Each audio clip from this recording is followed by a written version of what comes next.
Our town council meeting is called to order.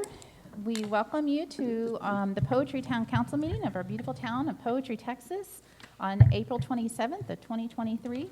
We welcome you and want you to feel heard, valued, informed, and connected to your town and its council. We welcome diversity of opinion and want minority views as well as majority views to be heard. We also appreciate mutual respect despite opposing view. Your opinions, suggestions, and comments in favor of or against a topic are welcome. However, your question and interrogations will not be acknowledged. This is a town council meeting and not a courtroom. At this time, I need to remind the public that a disruption of this meeting may be considered a criminal offense, according to Texas Penal Code 3813 and 4205. You must be signed up to speak during the meeting and stay on topic according to state law. To preserve the order and decorum of the meeting, any person who makes profane, slanderous, threatening remarks or becomes disruptive during the meeting will be asked to leave or may be escorted out by a peace officer and given a citation. Volunteer clerk Evie Harper will now take roll call to confirm quorum. Mayor Tara Sankovic, Here. Pro Tem Mayor Tom Anderson, Here. Councilmember Mike Jaffe, Here. Councilmember Simeon White, Here. Councilmember Brian Vinson, Here. Councilmember Terry Fowler. Thank you. Thank you, Evie. Quorum is confirmed. Please rise as Councilmember White will lead us in the pledge and prayer. Please join me in the Pledge of Allegiance. I pledge allegiance to the flag of the United States of America and to the republic for which it stands, one nation, under God, indivisible, with liberty and justice for all.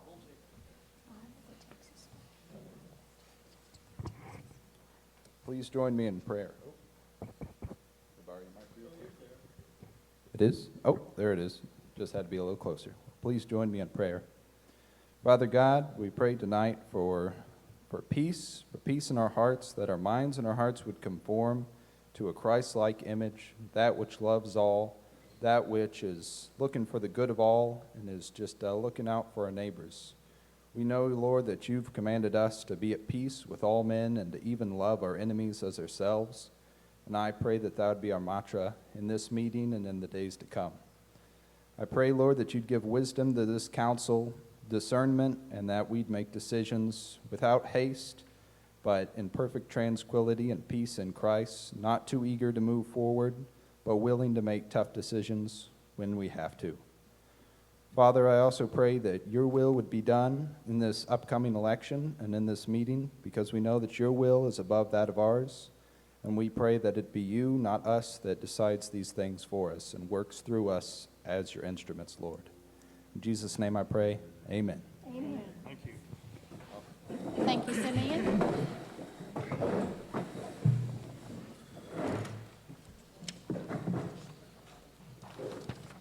Okay, under items of community interest, we wanted to thank CARD and Titan, our two of our solid waste vendors, for donating the dumpsters for our spring cleanup day on April 15th. And thanks to Councilmember Vinson, Paula Waugh, Tanya Pollock, and Jonathan Blake, and all those who volunteered for the spring cleanup day. It was an overflowing success. Next time, we might even need another dumpster. There is a change in the QISD bond election. If you want to vote on the Quinlan ISD issue, you must vote at the Quinlan City Council chambers at 104 East Main on Election Day, or at the Quinlan ISD Admin Building, 401 East Richmond Avenue in Quinlan, Texas, for early voting. Or you can also early vote at Greenville and Caddo on the QISD.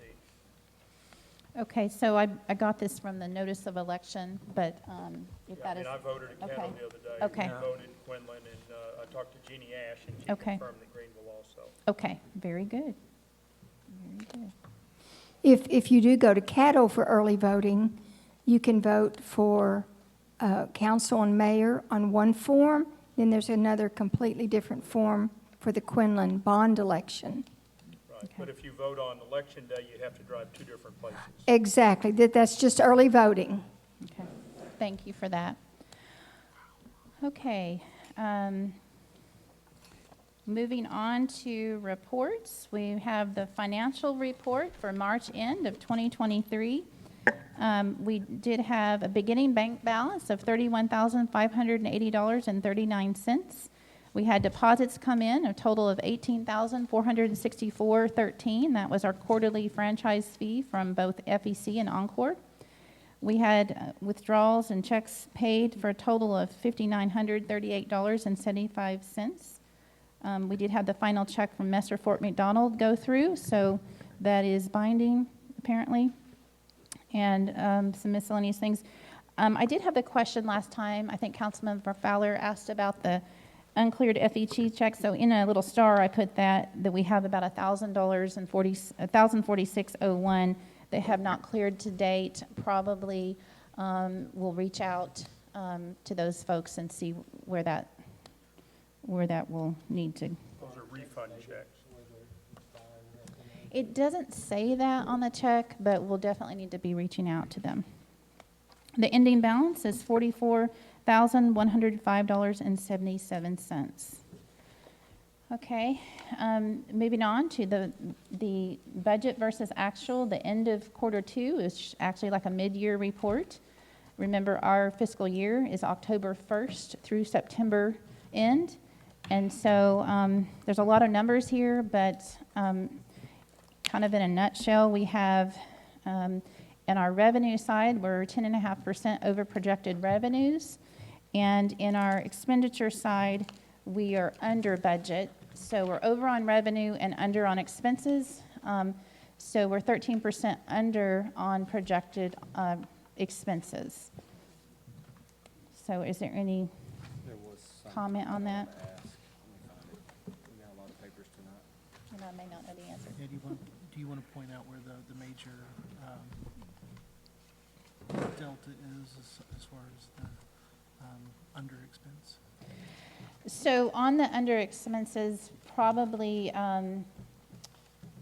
okay, our audit was 100% because we knew exactly what that would be. But as far as probably secretarial, you know, we didn't have a secretary for many months, so our secretarial budget is only at 34.6% of what we projected.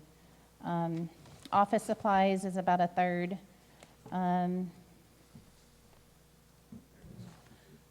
So the only thing I wanted to mention is we have 0% funding in our rainy day fund of $9,700. So that's,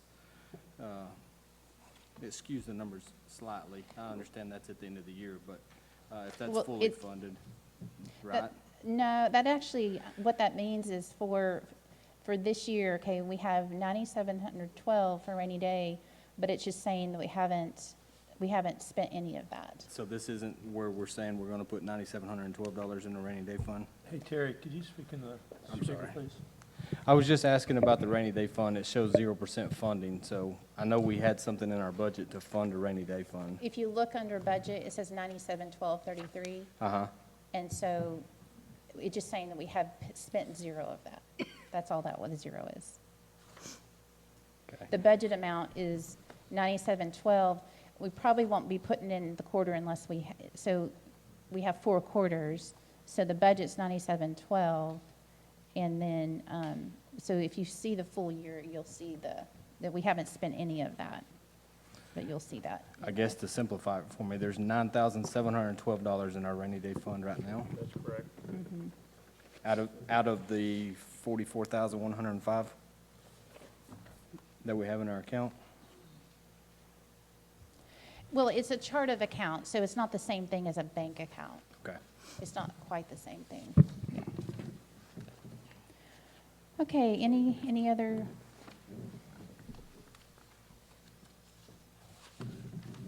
So we spent, you know, a fifth of our tech support and service desk because we have some great volunteers. Thank you. Now one of the things that, on professional membership, we're only at 21%. There's some things, you know, that become seasonally, so they, you know, it's only mid-year that they might come at the third or fourth quarter, and we may have to hit those later. But overall, I mean, I don't know that you could get any better. This is great to be over on projected revenues and under on expenses, that's really ideal. So I was very happy to see these. So even with the backing out on the franchise fees as adjusted, then we're still, the council, your council actually did a nice projection on that, and I have to give them credit. They did a great job on projecting that, so we're right in line. We're actually doing very well on that. So with the reduction that we're gonna talk about in a little bit, how do you think that's gonna play out if we lose 2 more quarters? What did she say, -1 or 2,000? It's already in here. That's part of this? Yes, remember we, when we did the projection, we took 20% off. Okay. So it's already in there, so it's still looking really nice. Yep. All right. Okay, moving on. Now, Ms. Janice Shelton is not here, but standing in for her is Evie Harper, and she has an election report which Jana prepared, and she's going to read that right now. Yes, this is from Janice Shelton, the town secretary, to the mayor and the council members, and for y'all to hear. Election report. The Meet the Candidate Night was a great success. Dr. Haran and PCCS did a great job hosting the event. Dr. Haran sent an email stating they would be happy to host other events. I was very impressed with the town of Poetry and the professionalism shown by all candidates. I was glad I got to be a part of the event. And then she has some dates listed with some descriptions. If you need to see these again for a certain date, it'll be up here during the executive meeting and at the end of the meeting. Early voting begins April 24th. Please see postings in the town website for locations and times. Tuesday, April 25th, is the last day to receive application for a ballot to vote by mail. Wednesday, April 28th, is the last day to file for the second report on campaign contributions and expenses. Tuesday, May 2nd, is the last day of regular early voting. Friday, May 5th, we will post notice of canvass of the election. The canvass of election will be done at our regular meeting on May 16th. At that time, we will issue the election certificate, statement of elected office, and oath of office. And that is from Janice Shelton, our secretary. Tara, two corrections on it. One, and I sent you and the secretary a note on this, the calendar on the website shows that early voting goes through the 5th. It actually ends on the 2nd, according to Hunt County's website. I didn't get a memo on that. Well, I sent an email. I sent Okay. it to Jana. Maybe I thought I sent it to you. Maybe I sent it to. And then April 28th is actually Friday. It's not Wednesday. Well, I didn't write it. That's okay. It's just Friday, but, and Yeah, I that's, noticed that. that filing is only required of candidates that did not commit to spending less than $1,010. So if you signed the deal saying you were going to do it on the cheap, you don't have to file that report, but if you didn't, you have to file that. So. Right, thank you for that. Okay, thank you, Miss Evie. Now, she also has a secretary's report. Okay, again, this is to mayor and council members from Janice Shelton. Secretary's report. I apologize that I am not able to attend the council meeting. I will be in Athens with my twin grandsons, Jameson and Harrison. They are having surgery on Thursday. We have been busy with preparing for Meet the Candidate Night. Final election notices, publications in the paper, and public information requests. Teresa has been handling PIRs and is doing a great job. Thank you, Evie. All right. Report number 4, Encore, and because I have some great news. I received a letter from Cindy Taham of Encore. I cannot post the direct letter as it has confidentiality language, but the letter states that Encore will not be seeking any reimbursement from the town of Poetry for this mistaken miscoding of these accounts. Remember that only the electric companies have the point of connection information, and thus they were the only ones able to rectify that. Since the payment due March 31st was already in progress, this reduction will begin with the June payment. Our current fiscal year budget, already reduced to an estimate of $56,000 from both electric providers, is well under the estimated reduction they anticipate of $1,000 to $2,000 per quarterly payment. We have received our quarterly revenue of for $6302.25 from Encore on March 30th, 2023, and FEC already adjusted quarterly revenues of $12,261.88 for total quarterly revenue of $18,464.13. Both accounts going forward should be correct for our town based on both entities' extensive research. I posted that on the online forum, and is there any comment from council? Okay. News. Yep, that is great news. Okay, number 5, I've asked Councilmember Vinson to read the postmaster's letter.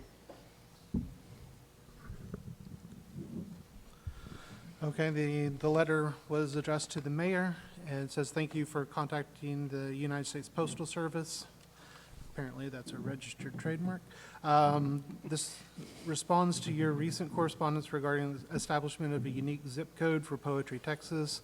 Postal Service establishes zip codes, which apparently is a trademark, and delivery boundaries to ensure good service and for the most economical use of resources. It does not always conform to official or traditional community boundaries and are not assigned solely to provide local community identity.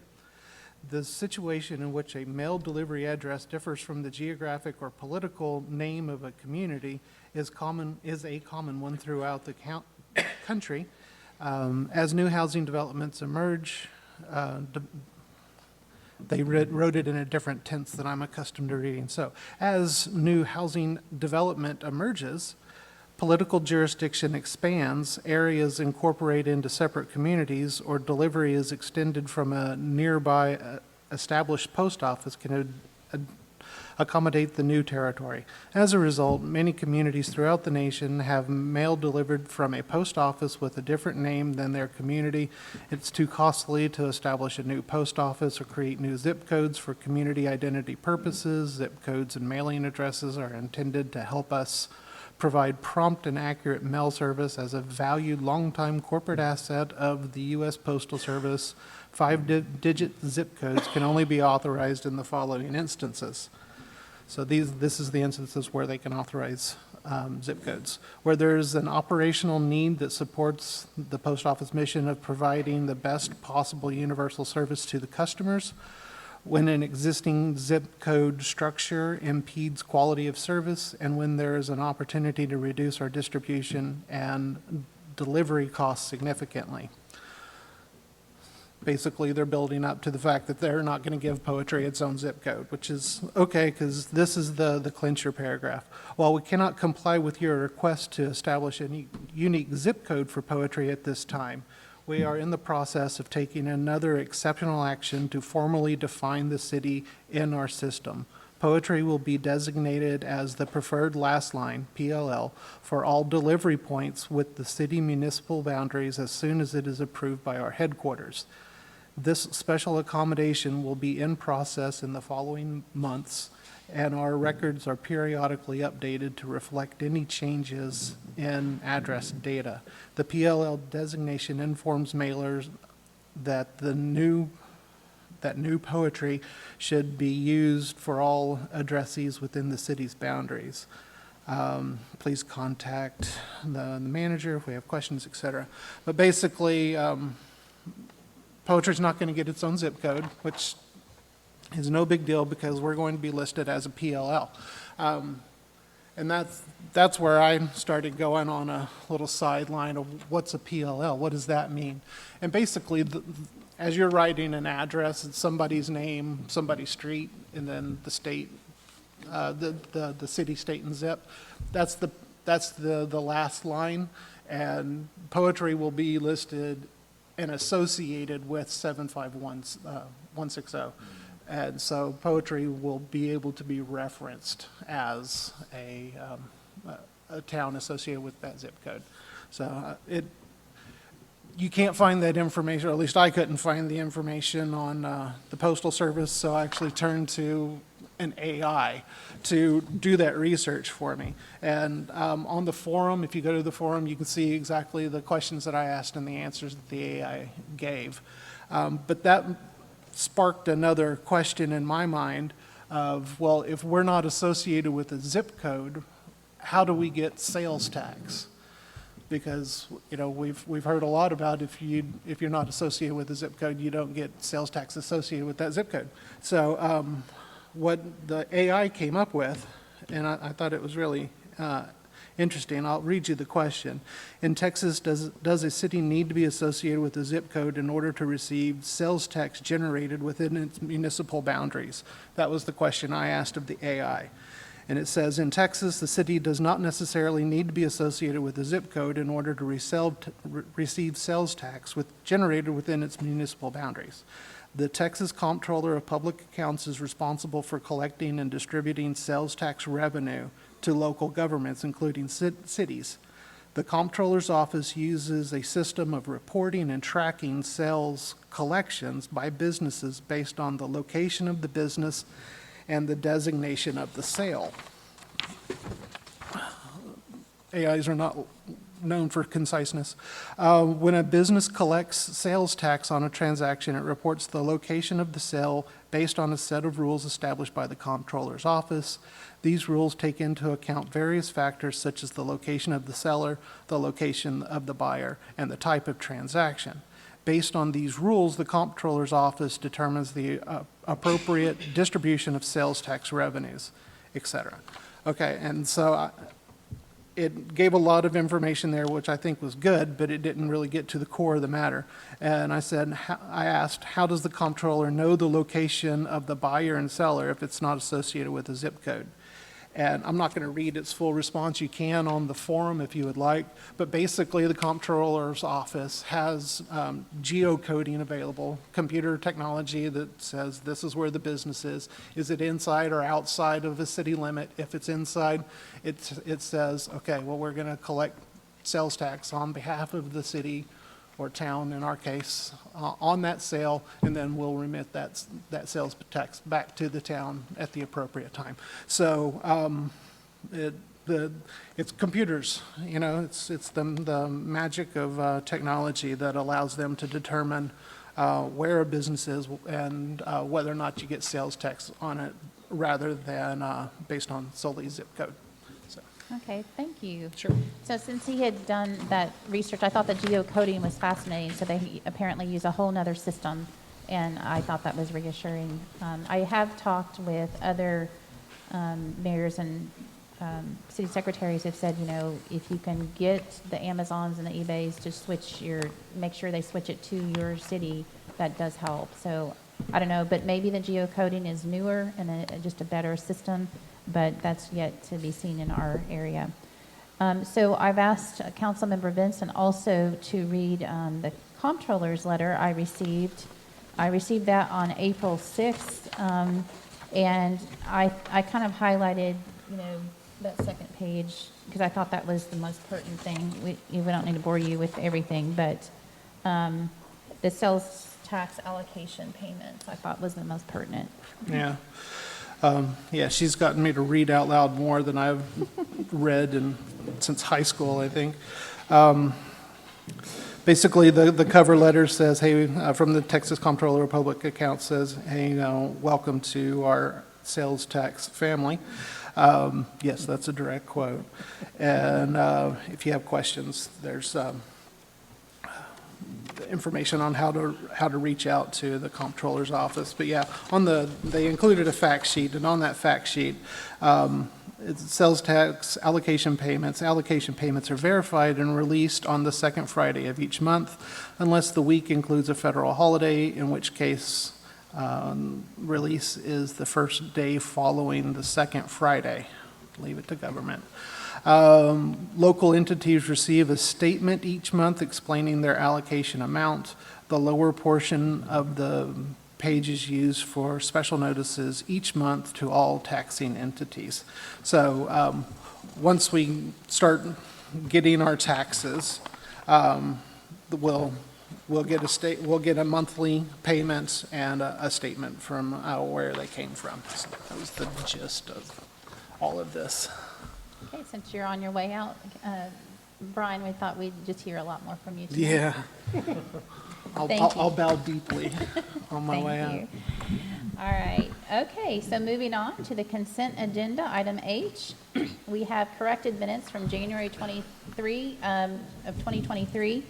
As I was looking at these, I noticed something that I guess we all missed. It's on page 2 at the top. And so it was on number 2, it said Councilmember Vinson discussed the memo, and then it had a statement saying rules of procedure, and then it said relating to issues involving the corporation election.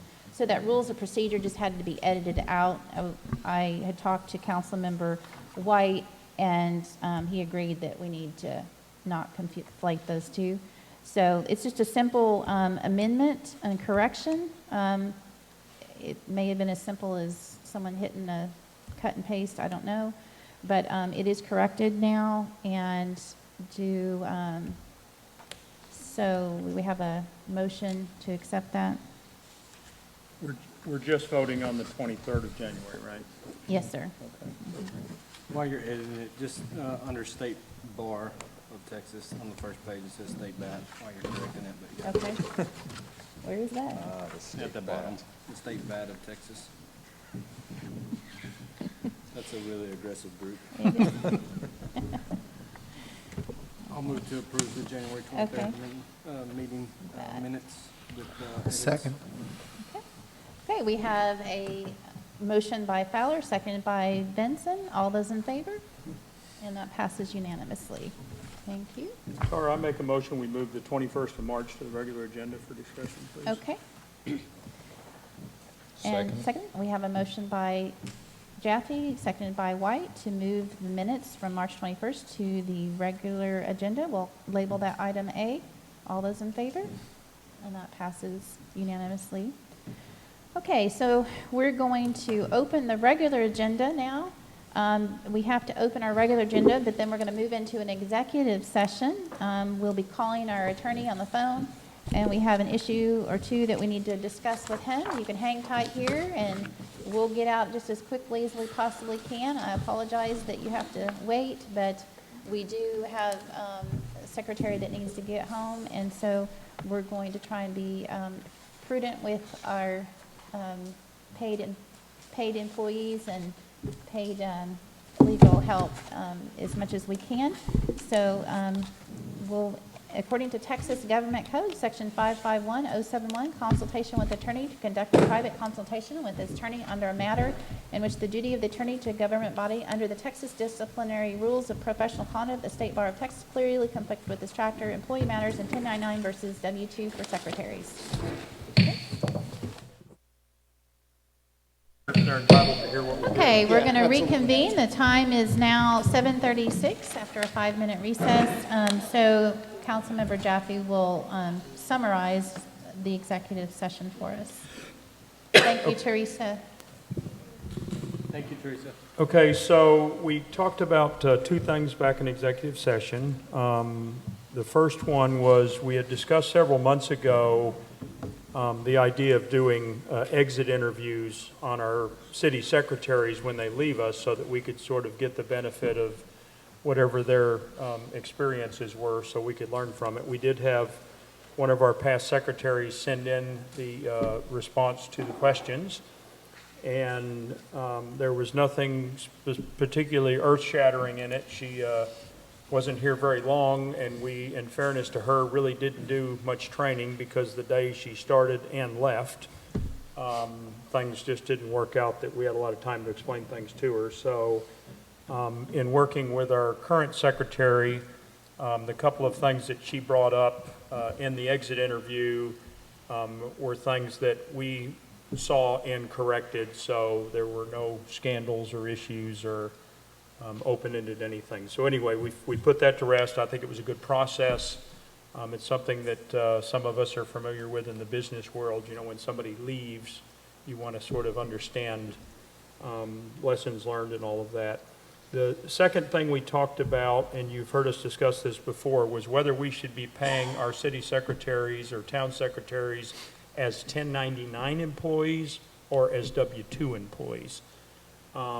And we could sort of go either way, but what I heard was we are more likely to draw the attention of the IRS if we pay them as 1099, and that's just never a good thing to do because you're not going to win with the IRS. So we have decided, and this does not require a vote of the council or anything, it's just a change of procedure. We are going to start paying effective next payroll cycle our town secretaries as W-2 employees. It will raise our monthly cost a tiny bit, but compared to a lawsuit or penalties or fines for the IRS, which, by the way, we were reminded can cause us to individually be financially liable for fines, which none of us want to be. It just seems like a real easy decision. So it doesn't require any action of the council, but just be aware from now on, our secretaries will be paid as W-2 employees.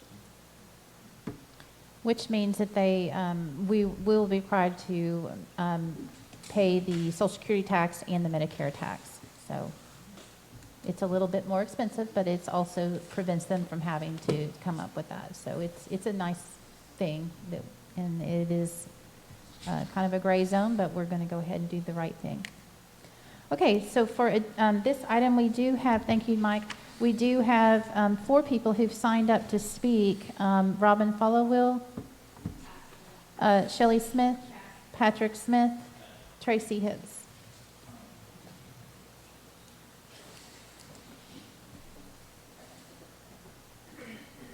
Tracy Hibbs, 9441 County Road 2432. Thanks for allowing me to speak. So what are we going to do for the secretaries that we've had in the past that should have been W-2?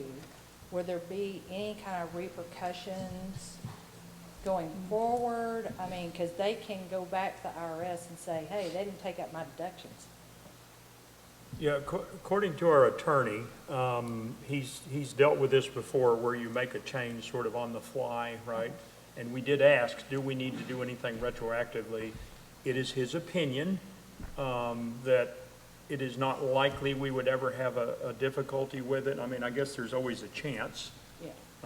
just like there's a chance the IRS could change the rules, but his counsel was he didn't feel the need to go back and correct. I mean, if somebody protests, I guess the town would need to evaluate whether we wanted to do that or not. Okay, thanks. And another clarification, we've only had we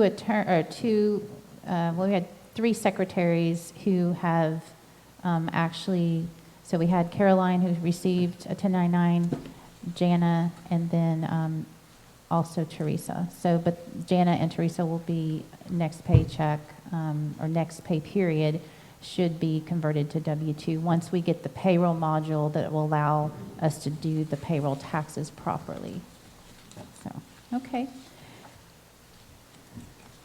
All right, moving on then to number 3, discuss and take action on considering an RFQ for contractual engineer as needed for the town. So, Point of order, do we need to discuss A first, or does it come at the end? how about, Look at yes, the minutes. yes, you're right. So let's go ahead and, let's go ahead and just back up. We'll move to the A. Thank you for that reminder. Yeah. So on the minutes, we had moved from consent agenda to item A, minutes from March 21st, 2023. And did you have an amendment that you wanted to make? It's Mike. Or, Mike did. Okay. Yeah, so, and I hope this isn't received poorly because it's not being said with any sort of ugliness, but under general public comments, and this is my recall, so if anybody on the council hears it different or remembers it different, please correct me, but the only thing I know about Chuck Gilly is he stood up here and he was not real happy, and I didn't know at the time what he was referring to when he was talking about somebody on the council and a video and this and that, and I don't know, he was, I think the way this reads, it sounds like he just said, hey, I'm Chuck and I'm in charge of the church and glad to meet you guys, and I don't feel like that captures, I don't know that we need to have every detail of what he said, but I don't think that accurately depicts, and in my opinion, good or bad, our minutes should at least capture the essence of what was done or what was said. So I would be in favor of changing the wording on that, and I'm open. Oh, my. There you go, Mike. I thought that only happened at Home Depot. You. All right, so we have Well, a that's a pair little of excitement to our meeting. birds flying See out. what you start at? That's a first. Yeah, you may want to close your eyes. I don't know. Yeah, that's what happens when we leave the doors open. Those mockingbirds? Okay, so, All right, let's try and, Exactly. and ignore them, maybe? I guess we can't close the doors until they're let no, out. we need them out of here. Anyway, before I say any other words, I'd be interested in hearing if anybody else on the council shares that thought or has a differing opinion. Yeah, I'm good with going back and listening to it again, Mike, just so it's accurate. Yeah, I don't even remember exactly how he said it, but, so I know Jana did these at home, and she may not know what he was referring to either, so, yeah, we could revisit that. But again, I don't think it needs to be word for word. I just No. think it needs to say, basically, he was concerned about a member of the council, it doesn't have to be specific, putting out a video that he didn't think accurately represented what he said. And his point about the church was, listen, I'm trying to help the town, Right. and I didn't appreciate somebody doing something that I felt like kind of put mud on me. So however we want to do that. And then the second comment under general public comments, citizen Shelley Smith, Shelley is spelled wrong. It needs to be Shelley, because otherwise I'd be looking for a different Shelley. And here again, I don't think this reflects what she said. It says, spoke to the council about updating voters list for counties. What she actually said was more along the lines of, she asked how the town was going to ensure that voting would be done correctly, and talked briefly about discrepancies we had had in past elections. So again, it was a comment of concern, not just, need to update voters list, which sounds more informational. So I would move that we go back So- and try to capture. Well, and the council can't even update voters lists. The voting list is made solely by the elections division of each county, so. Well, it doesn't, I'm sure not, if I'm not responding to what Yeah. you said. Yeah, I it just, I still want needs to to be- capture what happened better, and I think, so let's get her name right, and let's also, I can send some words to Teresa or Jana suggesting if you'd like, or she can just go listen to the tape again. Or So, bring it yes, back. Mike, if you want to do that, that would be helpful to Jana. Okay. Jana's the one that does the minutes, and Okay, so I'll if you send her have. some words. Okay. And we'll revisit this at the next month. That's all I had. Okay, all right, thank you for that. Okay, so moving on then to item number 3, agenda item number 3, discuss and take action on considering an RFQ for contractual engineer as needed for the town. So I've been getting questions from various entities requesting our right-of-way document, the permitting for that, for such, and as a new town, I know, in speaking with Attorney Berman, he said sometimes in a small town, your engineer is used more than your attorney. I hope that's not the case for us, but with the right-of-way, we do have the request for qualifications, and he did give me, the government code is chapter 2254. The contract for professional services of an architect, engineer, or surveyor, and there's some rules that we have to follow. It's not the local government code, it is the Texas government code. So in procuring architectural, engineering, or land surveying services, a government entity shall, 1, first select the most highly qualified provider the services on the basis of demonstrated competence and qualifications. And then two, then attempt to negotiate with that provider a contract at a fair and reasonable price. So what he did say was, the process is simple, but you cannot ask them from the front end their prices. You have to do the request for qualifications, then choose the most highly qualified person, then you can negotiate the price in that order.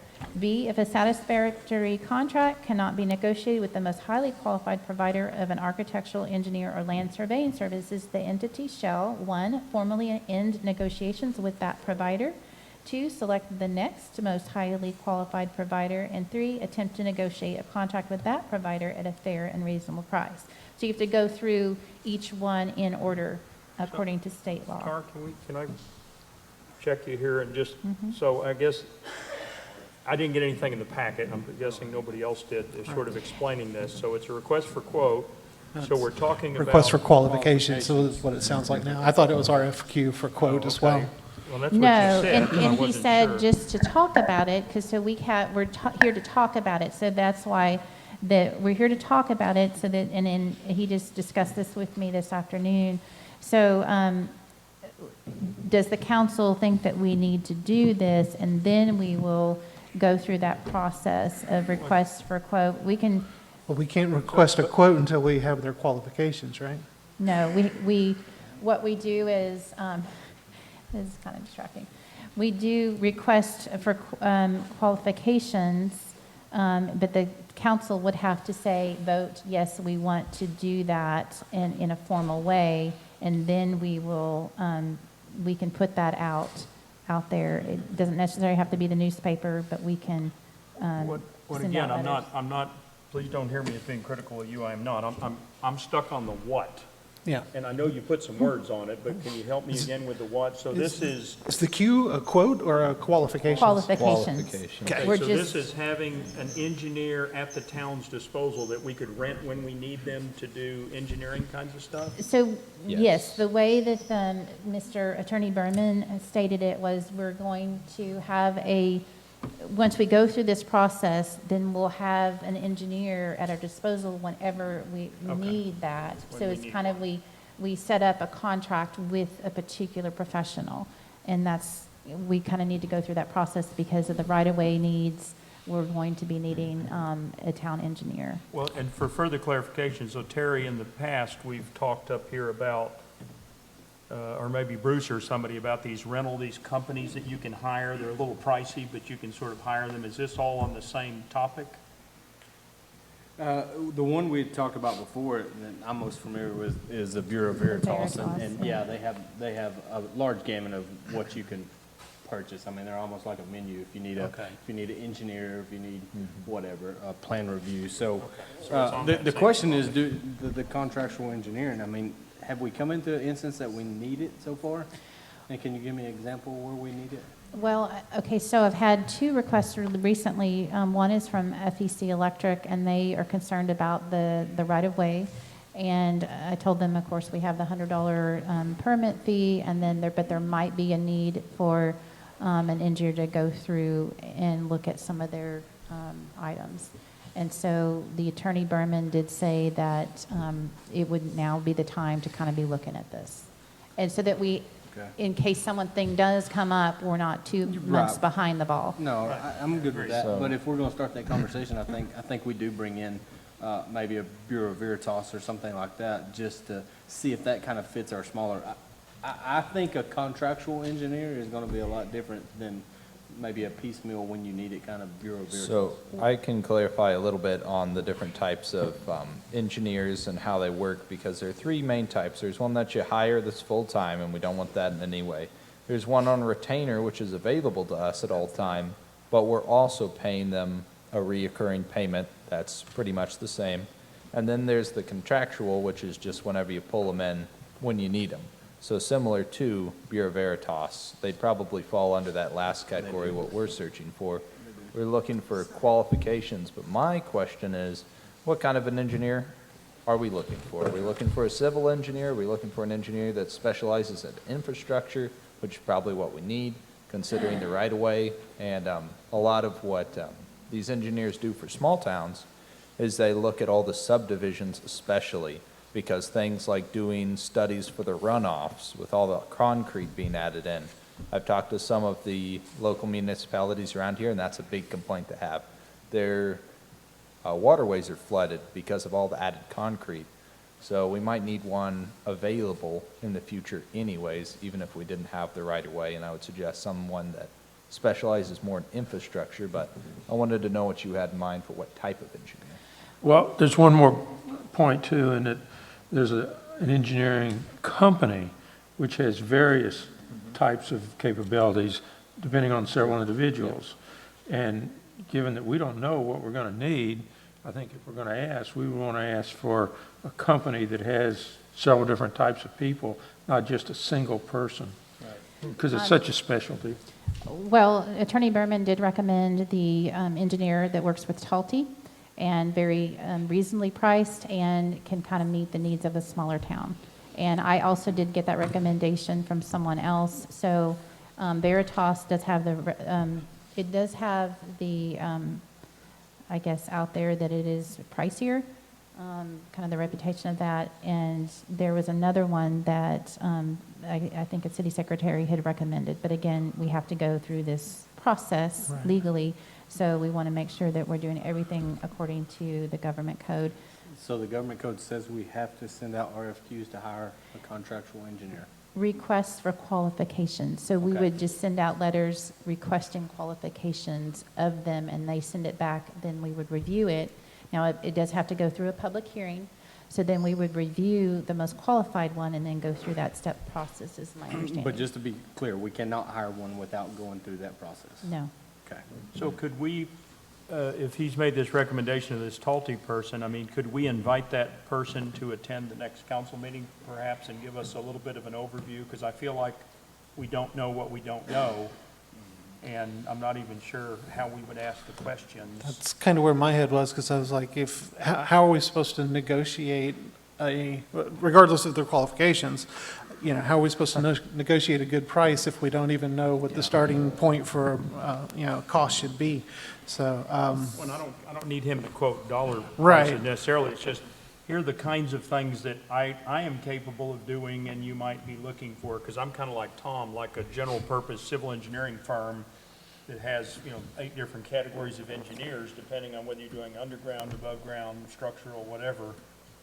And so, I don't know, it just feels like if we could get some kind of a more expert person in here to just talk us through this. So apparently, the government code is very precise. We have to, as I read, you can't ask for the price up front. You have to select out of, once you send out the request for qualifications, you have to, any of those that submit their qualifications, then you have to decide that in public, who is the most qualified. We do have some citizens that would like to have signed up to speak. Chad McFarland, are you in the room? Okay. Glenn Strauss? Okay. Chad West? Robin Followill?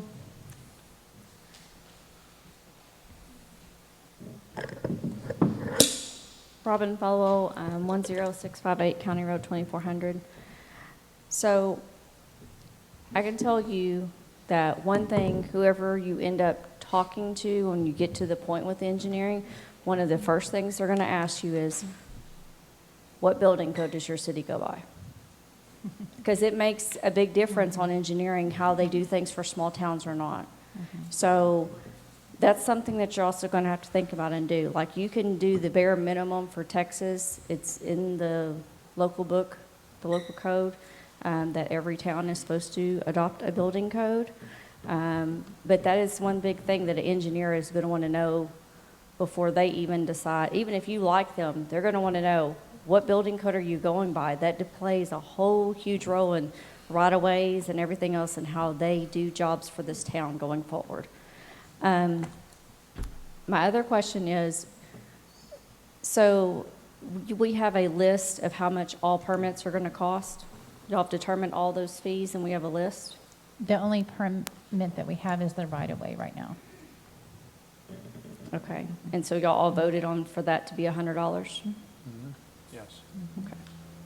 So when we have an engineer and if we do have development, have y'all thought about what pricing and fees and Let how me we're going to do clarify permitting? that. I should have said it differently. $100 plus the direct cost of any other fees, engineering, architectural, whatever that might be. That was the So, decision. There again, that's where y'all are going to have to make a list of what you're going to charge for pricing. They're going to want to know that ahead of time also as an engineer as to when they're designing things, what the costs are going to be.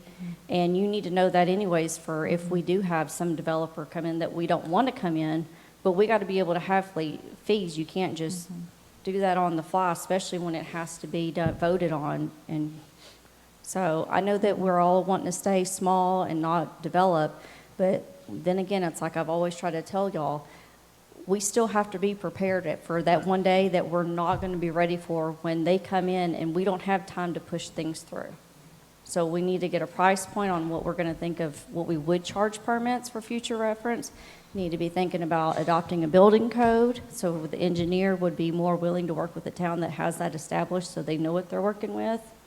And I just think that's something extra that y'all need to think about. Little town or not little town, it's something that's got to be there in place. So, Very, very good information. Thank you, Robin. So I know Union Valley didn't have one for quite a number of years. They finally do now. So we'll get there. And Shelley Smith, Tracy Hibbs. I think Evie was concerned about if we turn off the lights, but one thing about these lights, once you turn They them don't off, it restart. takes Take 15 forever minutes for for them to start up, so otherwise I would, but we'd be in the dark for 15 minutes. So, Tracy Hibbs, County Road 2432. So if you'll remember, a few months back, I came up here and talked to you about the procurement laws. So this, section 224554 pertains to those procurement laws that I talked to you about several months ago.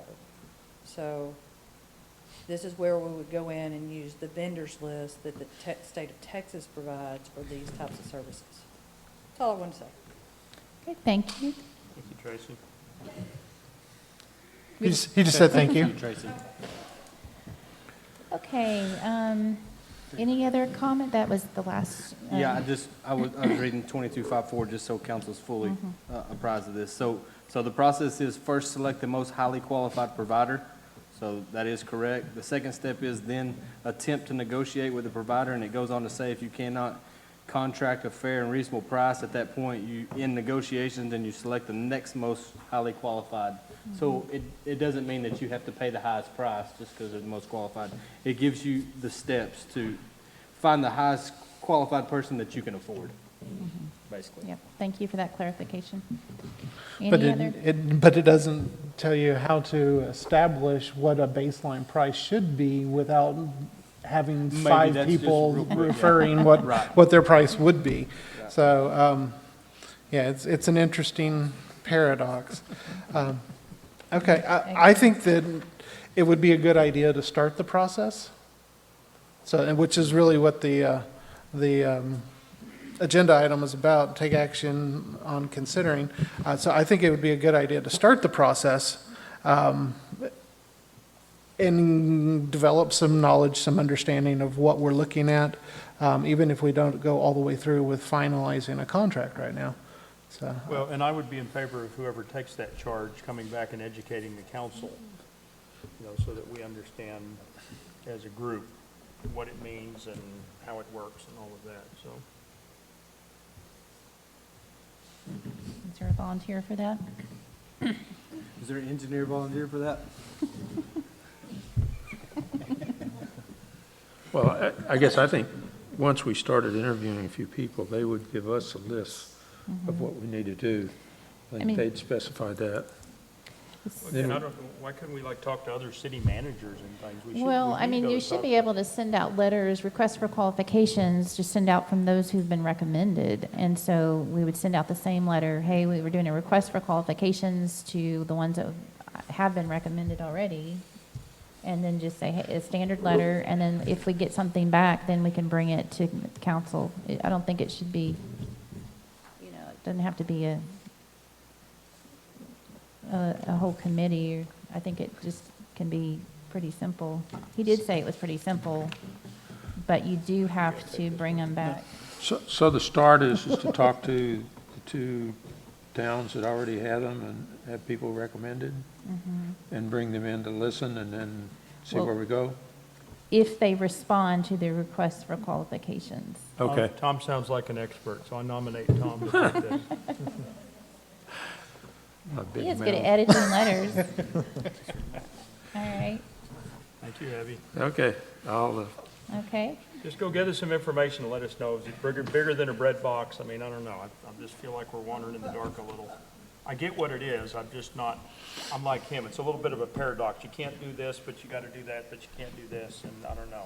Well, So figure that little Rubik's Cube out, and then Sure. we'll keep going. okay. All right, I don't know that we have to take a vote necessarily of that. Nope. All right, number 4, discuss and take action on voluntary annexation agreement with Lori and Andy Bass, authorizing commencement of the annexation proceedings for the property located at 16750 CR 248.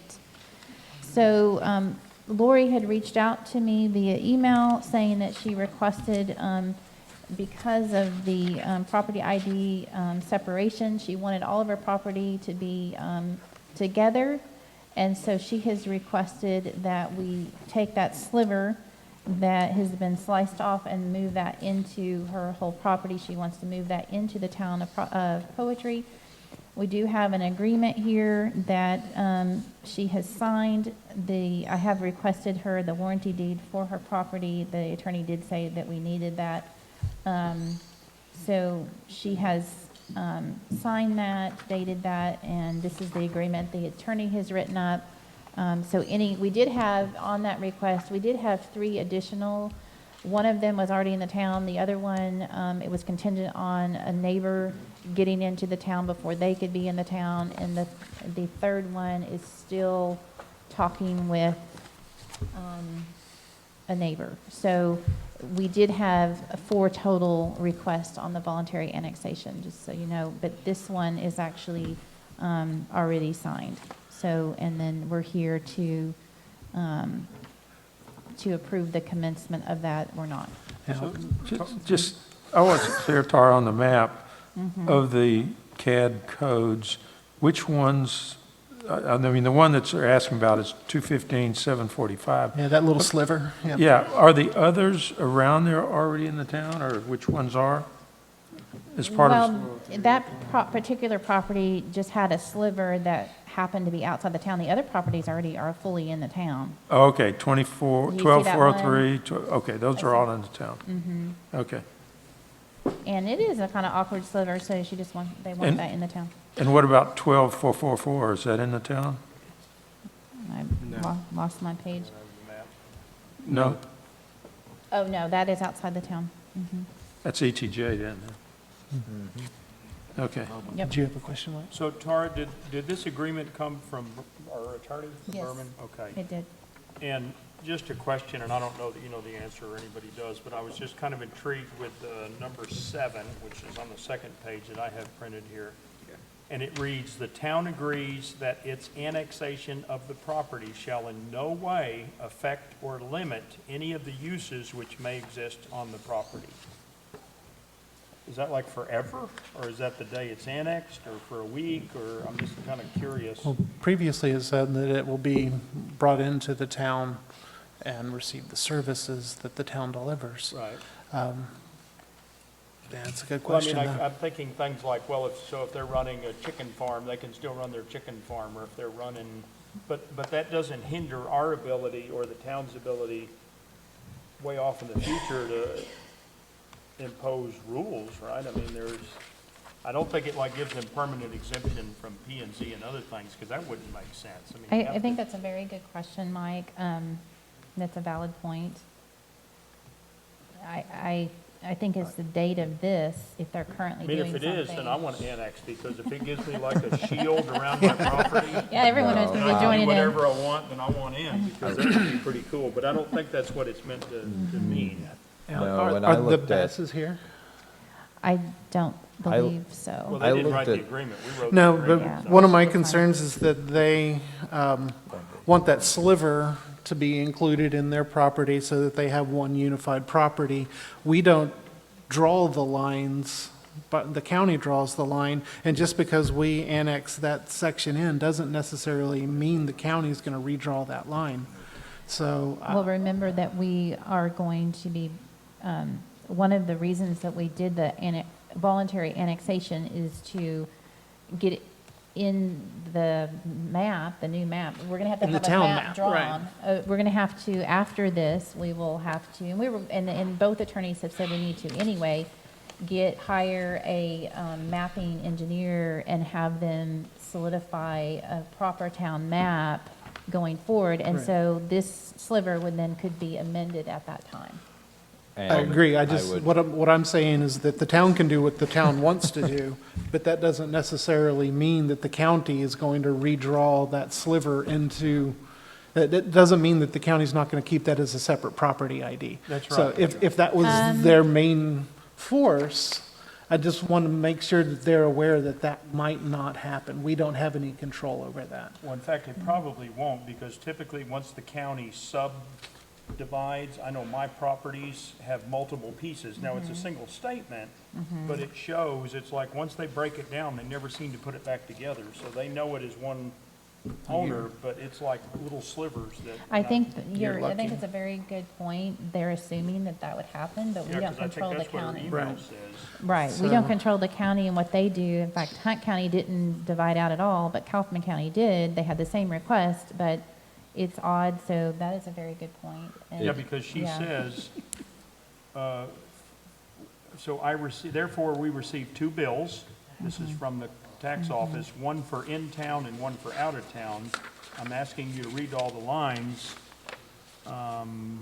so that we receive one tax bill. Yeah, and that's my concern. Now, I could reach out to the deputy, Coy Johnson is the deputy appraiser for Kaufman County. I could reach out to him and say, you know, hey, if the council approves this, we maybe do it contingent on that even. Yeah, I Because don't, we I kind mean, of I hate to don't care push either it way, back. they just need to be eyes wide open. Yeah. for Yeah. It may not do what they think it does. I'm happy to have their little sliver in. Well, and Exactly. I could reach out to him on that, because you're right, we don't control what they do. No.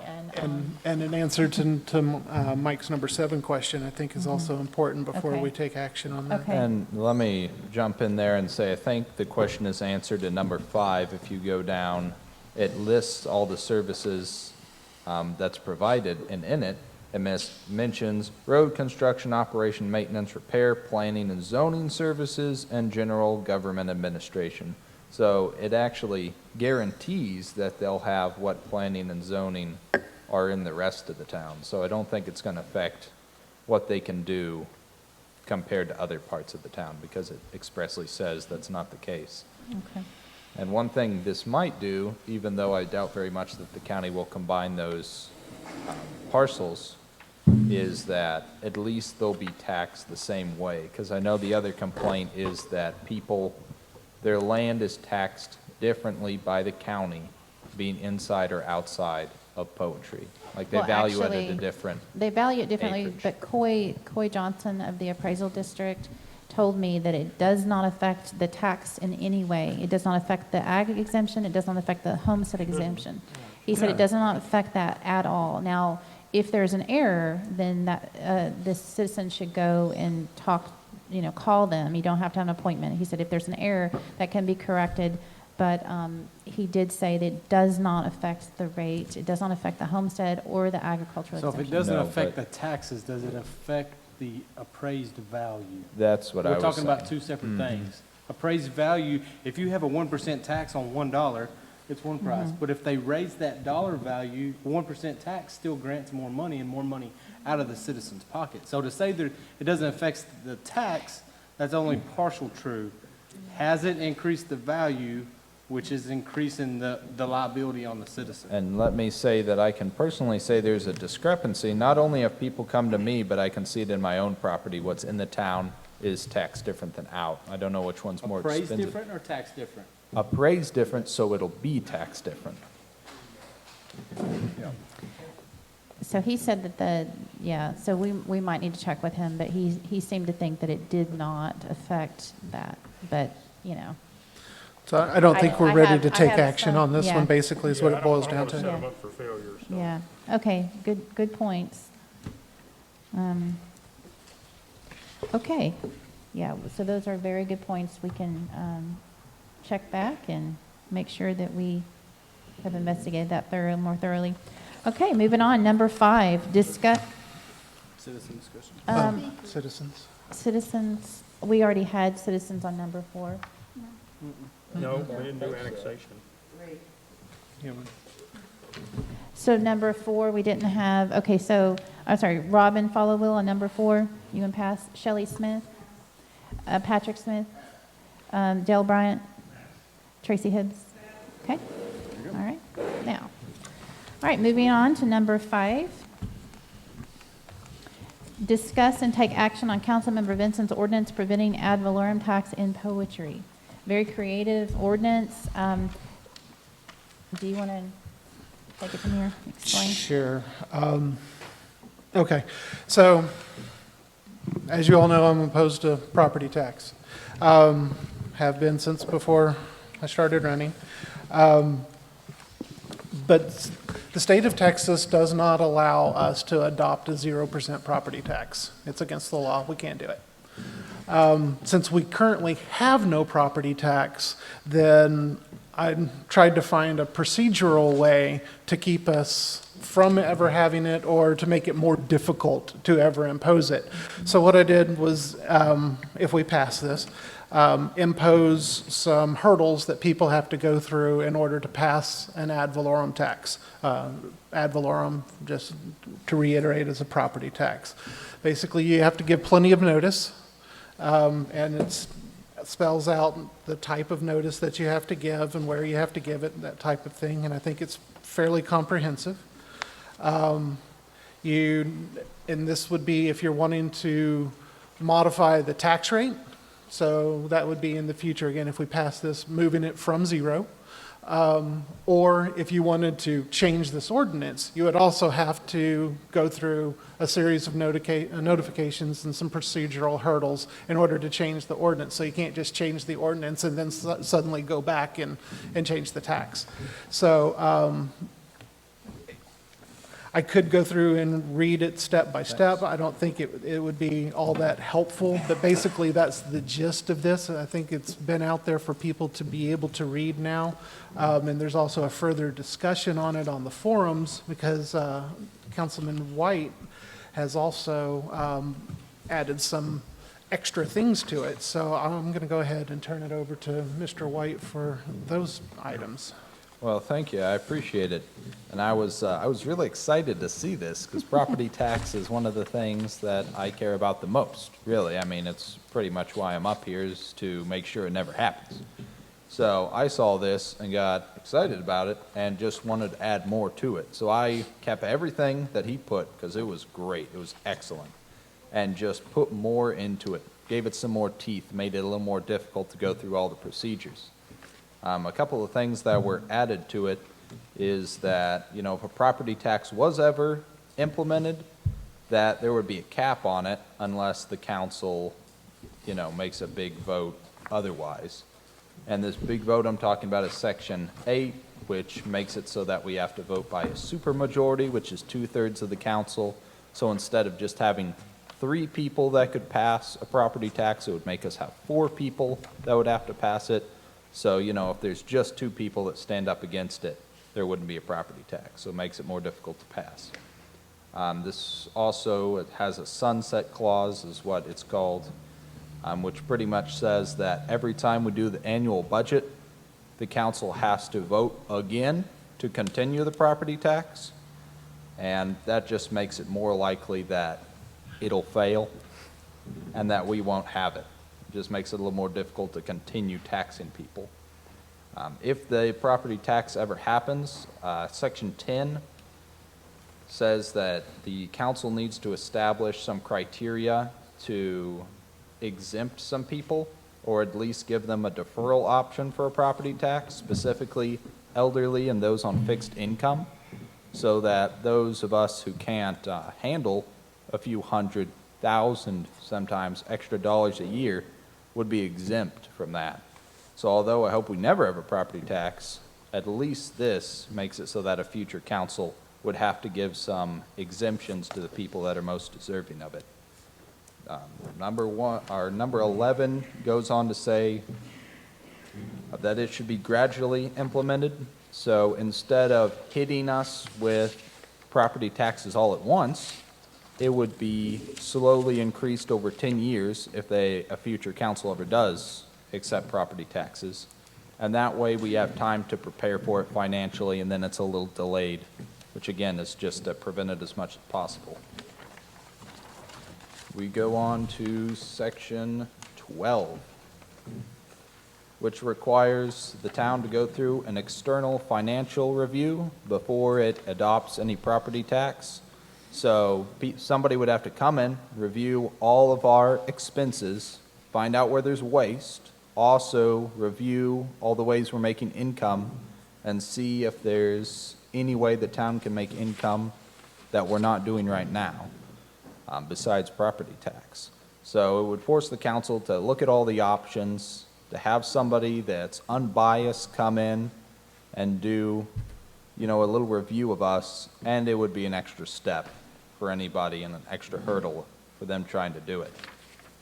There would also be a mandatory public referendum, which is pretty much just saying that it would have to be voted on by the citizens, which makes sense because it's crazy to me that it's not mandatory in state law for this to be voted on by the citizens. A council could just pass this, and none of y'all would get a say in it, which is wild to me. So I put this in here. It forces this to actually be brought before y'all and put to a vote as it should be, as it's y'all's taxes and it's y'all's money. And so, standard voting procedure, you try to do it at a standard voting time, a May election or something like that, so that you get the most people possible, and it goes on to establish generally a basic election. And then we've got our, severability and effective date, but that's pretty much the extra teeth that I put in there to guarantee that we're not charged rent on our properties that we own. So thank you for that, Simeon. So in a nutshell, it makes it so very difficult that it would be very difficult for any council to put this forward. I would like to add on section 10, not just the elderly and fixed income, but those on disability, and just add that clause in there for those, for elderly, fixed income, and those disabled. So I had several questions, but I want to start there with you. Doesn't the town tax assessor, cap for age and for disability already? It does, or it freezes. And here's the reason I say that, because I think what we're writing in here is I think it's great, and I also want to protect those, but I think they're protected some by the tax assessor himself or herself already, but this is really overlooking the people who work 8 to 5 every day and don't have much income either. You're kind of segregating them and not giving them any relief for the same reason that we're giving relief to somebody on fixed income. If there's only so many exemptions, we can't make our own exemptions. Right, so I think we stick with the tax assessor's exemptions. Yeah.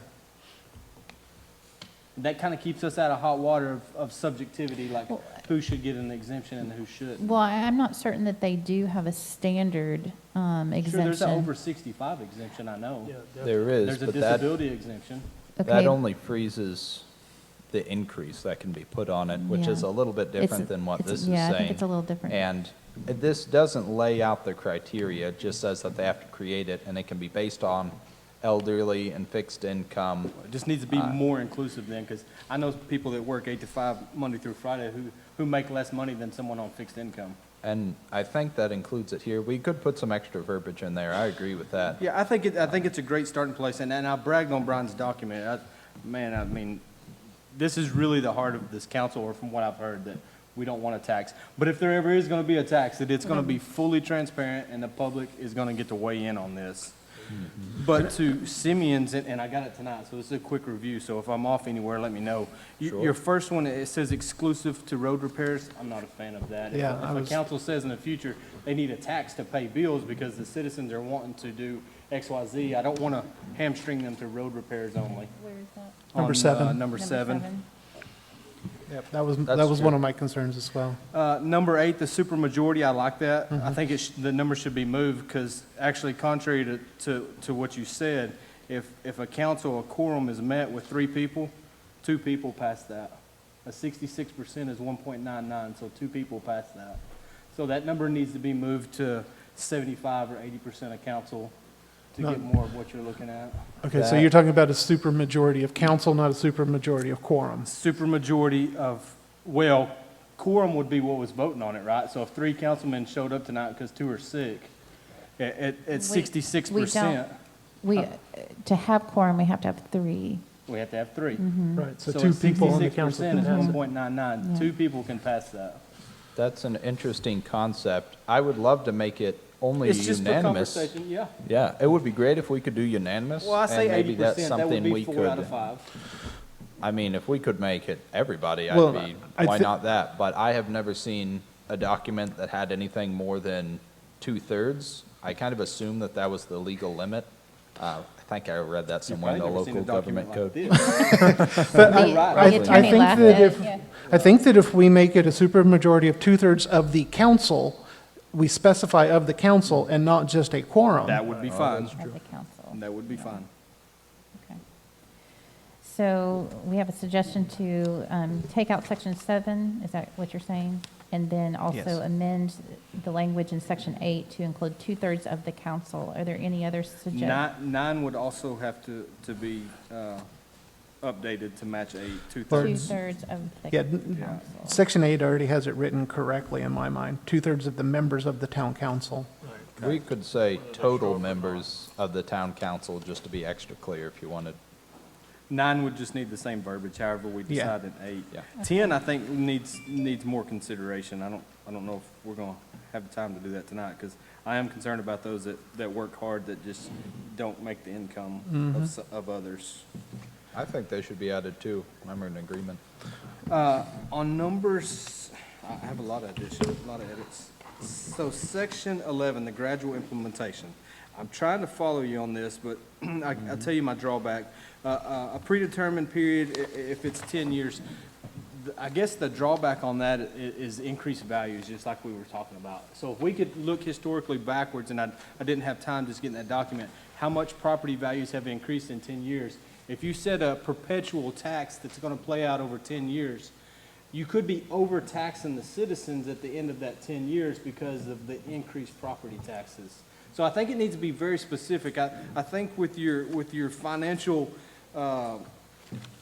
section, wherever that is, number 12, you know, it has to be real precise. What do we need it for? How much are we looking for? I think that section almost is applicable to section 11, saying, okay, we need $100,000, and we have the assessed values of the properties, so X property tax is needed. And it doesn't need to be a forecasted or a 10-year delay to get there, because assessed values are changing every year. That's true. And the beauty of this, and it only partially helps, you might want to change it anyways, but in section 14, the property tax cap would make it so that they have to determine the maximum property tax rate, and they have to implement that year 1. So And you're then- setting that forever. So if we're going to say the maximum property tax is 2.2%, Unless they, do the supermajority, they can always edit this. We can't kid ourselves, they can always change this document. But they set their maximum property tax rate, and then over the next 10 years, it works up to that. So it won't change and increase where it's projected over the next 10 years. It'll just be a slower way to work up to that I property think if you're a tax. bigger city that kind of knows your financial footprint and how that looks progressing, I think that would be good to say, in 10 years, we want to be at 1.5%. But we don't know what we're gonna need, and it all means, you even stated in here in section 12 that detailed analysis of town's revenue sources and defining potential opportunities. We're always gonna do that, or at least if I'm reelected, we're gonna do it that way. But you're asking in section 12 for an actuarial study. That's the study of our money and how we're spending it and our future needs and what's that gonna look like, and those aren't cheap. I see what you're saying there. That I hadn't viewed the use of this the same way, because that's, yeah, estimating what we're gonna need in the future from property tax, heaven forbid it ever gets implemented, while the point of this was more to delay Absolutely. whatever property taxes was implemented. So I guess they could just put the cap really high No. and then, yeah, then work their way up to it. Well, I So also- there is a workaround, you're right, to that, and So I have might a make this concern section not as if useful. you're going to do it 10 years, and this is speculating, if it were ever to jump through all these hurdles to actually implement it. So say you have, once every 10 years, you have a need to refurbish a whole road, and maybe you want to implement Takes too a long to tax get for it. 1 year, then that would be counterproductive. A little bit. So, and then the cap, for instance, Terrell has a .76 per $100 valuation. We have other towns, small little towns will do like a .27. Did you have a cap in mind? No, it would just make it more difficult for them to do the continual increase that we see in some other towns. They would just need to re-vote on it every time, which honestly isn't a giant hurdle, but it The would just state force already more work. imposes a 3.4% maximum increase every year. But- So you're not allowed to do beyond that. So if you start out at like, say, a .01 or a .1, a very low amount, you cannot increase it beyond 3.4% annually. Right, and with this section, you wouldn't be able to increase it even 3.4 annually without another vote, so. A vote by section 13, which I love, is a favorite part of yours, is the majority of the registered voters voting in a referendum or a vote of council. So 13 is where you say that the citizens get to vote on that, which Right. I love. But an increase, is that an internal increase by council, or is that a referendum increase? I mean, to me, I think it should be a referendum because, So then what's the point of I guess, a cap? Because they're always going to get to tell you what their cap is. If you tell them 3.4%, they're going to say, no, that's not good. I'm not paying that, right? right, Yeah, so, so it prevents property tax, exactly. See, now you're getting it. So I have two questions. I understood Mr. Berman say that what's here is legal. There's nothing in here that he would, with what we are looking at now, would say is a problem, a legal problem? Is that, He did did I look- understand it That's what he correctly? said. He did say that. It is very unconventional. It is very creative, is what he said. If you, it is kind of a feel-good kind of piece of ordinance. But didn't he also say, or did I misunderstand him, is that a future council, 10 years or whatever from now, could come in and do another ordinance which overrode this ordinance?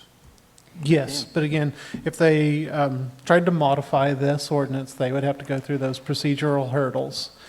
Unless they wanted to sue to make this ordinance null and void, essentially, at which point that still shines that pretty big spotlight.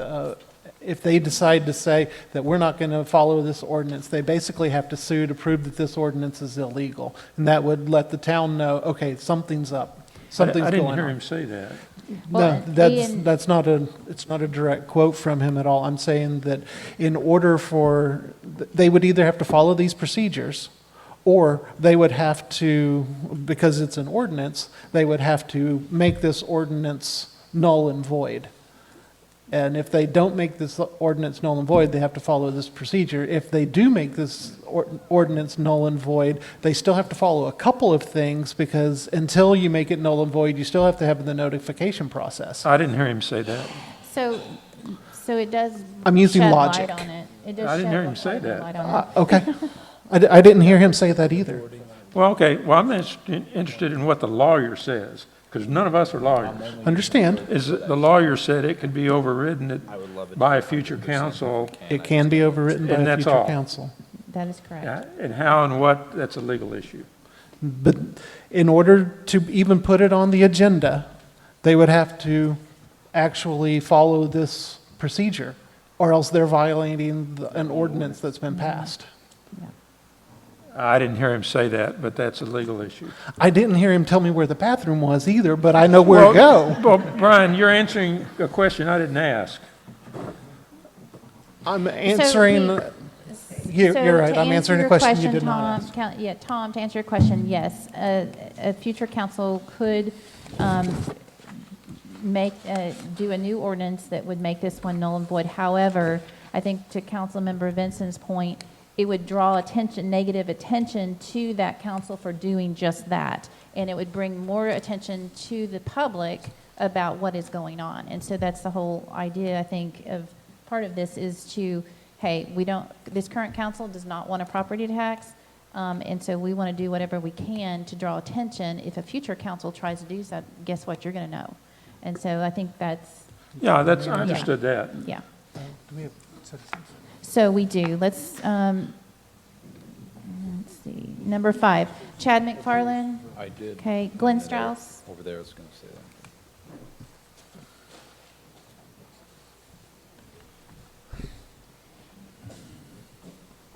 that. Yeah, my name is Glenn Strauss. I live at 11072 County Road, 2454. While a proud native Texan, I lived in California for 11 years. I worked in property taxes from 1977 until we left in '84. And during that time, California passed Proposition 13. It was very popular as all you guys are talking about. And I don't know what you've read about California infrastructure, but it has devastated that state. And the last time there was a move in Austin to limit property taxes, they started talking about income taxes. Texas has some of the highest property taxes in the country.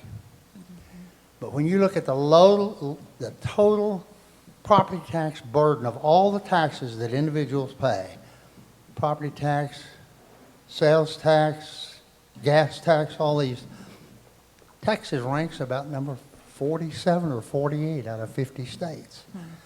Focusing on the fact that property taxes are high is not looking at the whole picture. And I don't know if you've read any articles lately about the California infrastructure, but it's god-awful because they don't have any money. So, my wife and I live on a fixed income. I don't like property taxes. I don't like any kind of taxes. But you think you got complaints about roads now, wait until you've got some property tax and the roads are sitting out there and you don't have enough money to fix them. You ain't heard nothing yet, all right? Thank you, Glenn. Thank you, Glenn. You can just lay it down. Okay, Chad West. Okay. Robin Followwill. We do have chairs here on deck. If you're speaking, please help us out. If you know you're going to speak, please sit over there and that will help us. Robin Follow, 10658 County Road 2400. The part, I didn't get a packet, so I don't have what y'all are looking at, where you were, I did print some extra out over there, oh, so okay. there's a few.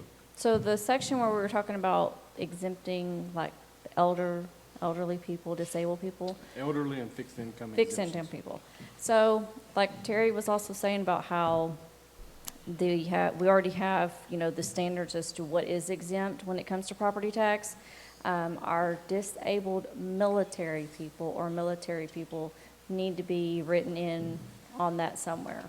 They definitely need to be included on the exemption. That's good advice. So it's disabled military, Well, different from if regular you're, disabled? like, for Yes. example, like I have a cousin that lives in Poetry. He is now 40. He served his 20 years, but he's considered disabled because of the situation he has because of the military.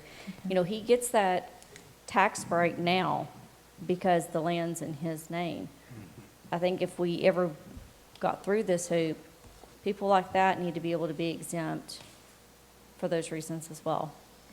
So, Okay, thank you, Robin, that's a good point, thank you so much. All right, Shelley Smith?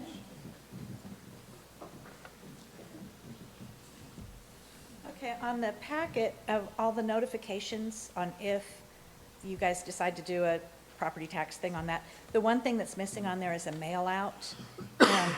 So I would really like to request that you add that to the thing. I realize that there's all kinds of notice ideas in there, the newspaper and whatnot, but a direct mail out, I think, would be incredibly important on that.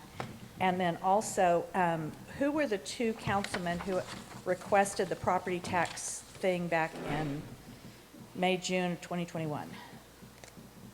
That's really off topic. Was it you, Simeon? Did you ask for it? So that's off topic, I'm sorry. The Well, state law, we have to. I'm not allowed to answer questions, yeah. but I also don't know what you're talking about. I'm sorry.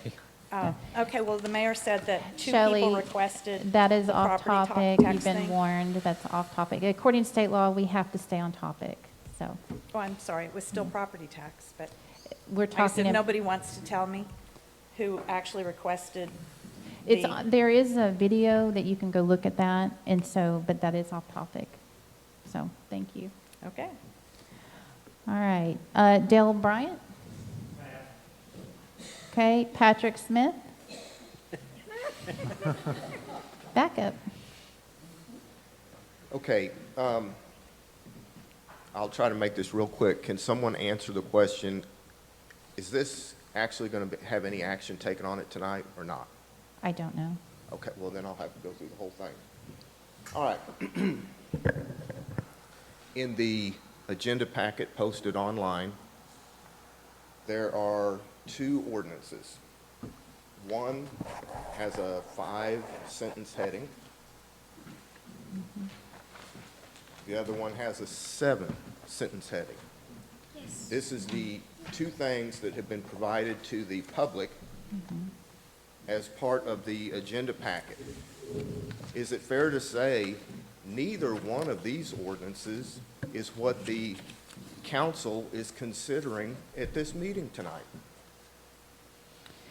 I think we have, so we had Councilmember Vinson did his original draft, and then I did have Councilmember Vinson's added, even though it came White. today.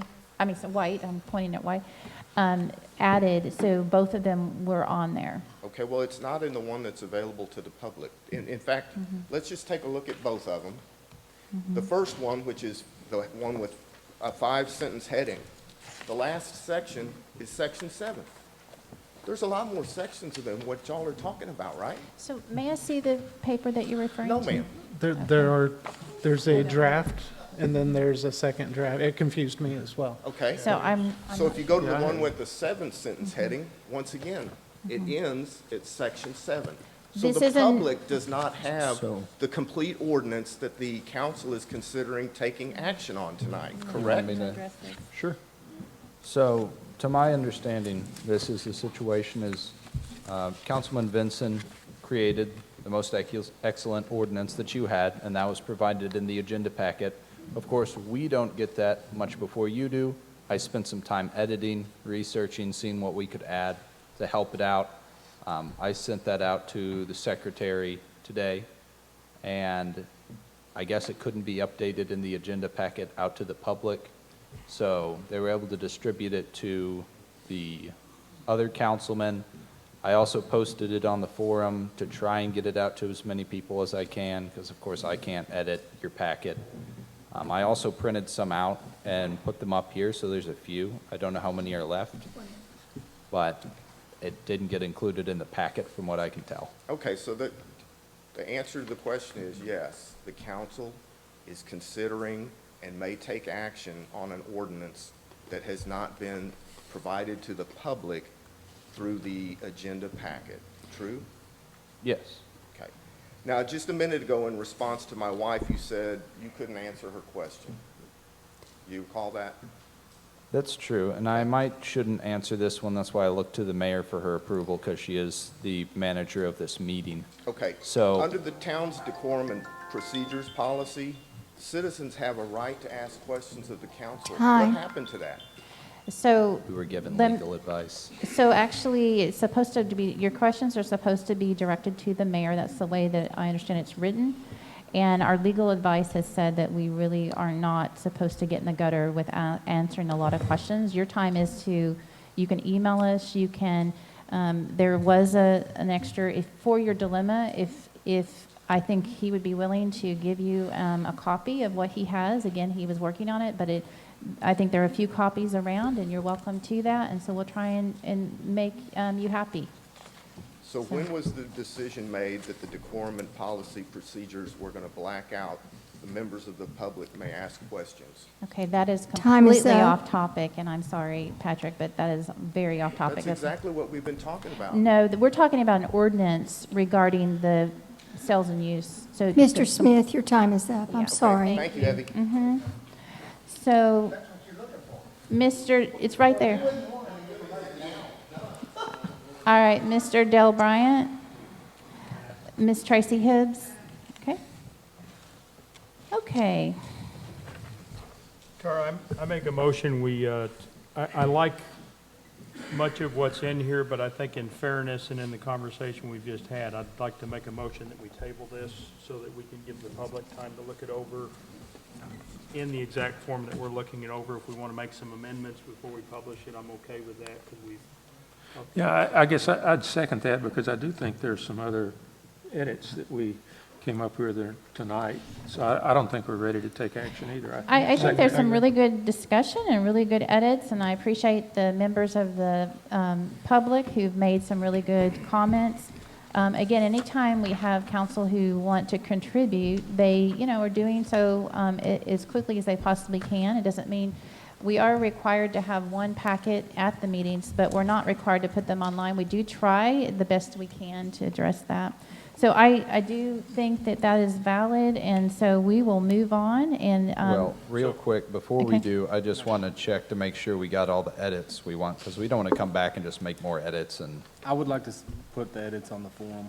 okay, sounds good to me. What I That's what I got so did. far, I'll edit it from what I got so far, which is adding disabilities, a certain amount of low income that'll have to be specified, disabled military to the elderly and fixed income exemptions, putting better wordage or verbiage in for the 2/3 members, and then actually, I wanted to get everybody's opinion on this real quick.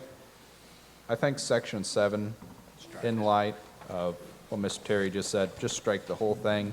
There's an easy loophole to get around it, so it's worthless in my opinion. Section 11, were you going to maybe, No, that's the section I'm talking about. I would just Okay. strike it. I don't Okay. think it's of use. okay. 11, the gradual implementation. Okay, what about 7? 7.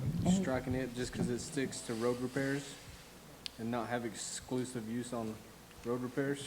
I was divided about that. I'll listen to y'all. The idea behind that is that it would force the council to use the money towards something useful that they'll always have road repairs. It's not going to be used to make a monument of the future council or So maybe anything. word it different because Right. sales and use goes to road repairs, correct? 100%. Correct. It would So- be like that if we went with this, and which has some drawbacks. It has some pros and cons, so I'm not married to that section, so. Now, Section 3A, we need to add a number 6 for mail-outs. Yes, I Okay. like that idea. Yep. And is that mail out just a notification, basically kind of like you'd stated one other time in here, that we're considering an ad valorem tax? Right. And here's the dates we're going to discuss it in council? And it must include the verbiage.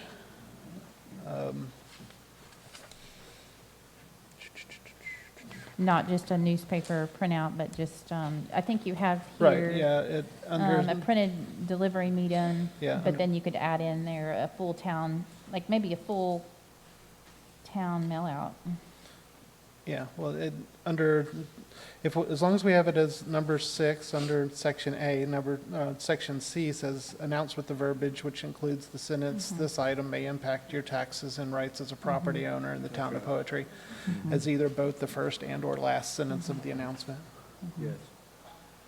So, Okay, all right, good discussion on that one. Is it, point of order, Tara, we have a live motion in a second. We need to either kill it or Um, let it go. I thought The we- motion was to table, and he seconded. Okay, I didn't So we get need to honor that. that, and then we Okay. can move on. So we have a motion by Jaffe, seconded by Anderson to table this until next time. All those, But to make the amendments between now and then, so when it comes back, of course. it's amended. That's So I don't want to throw any of yeah. that away. Okay. To make our amendments as we have stated, and probably some more. All those in favor? And that passes unanimously. So are we saying nothing like the new council having to come in here and vote on property taxes their first meeting? Well, we have one more meeting, the canvass, the election. Is that not the, No, we have one oh, more. we're gonna do, I thought canvas election was just for No, that. well, interesting, okay, so, not to get off topic, but next month's meeting happened to fall on the canvas date. Okay. So that has never happened before, but it did happen to fall. So our next month meeting falls on the canvas meeting, that will be Councilmember Vinson's last meeting. All right, number 6. Discuss and take action on Councilmember White's letter to mayors and councilmember of Hunt County cities urging them to consider a resolution opposing the formation of special use districts by developers. So what prompted this was, last month we signed a resolution by Kaufman County to do the same thing.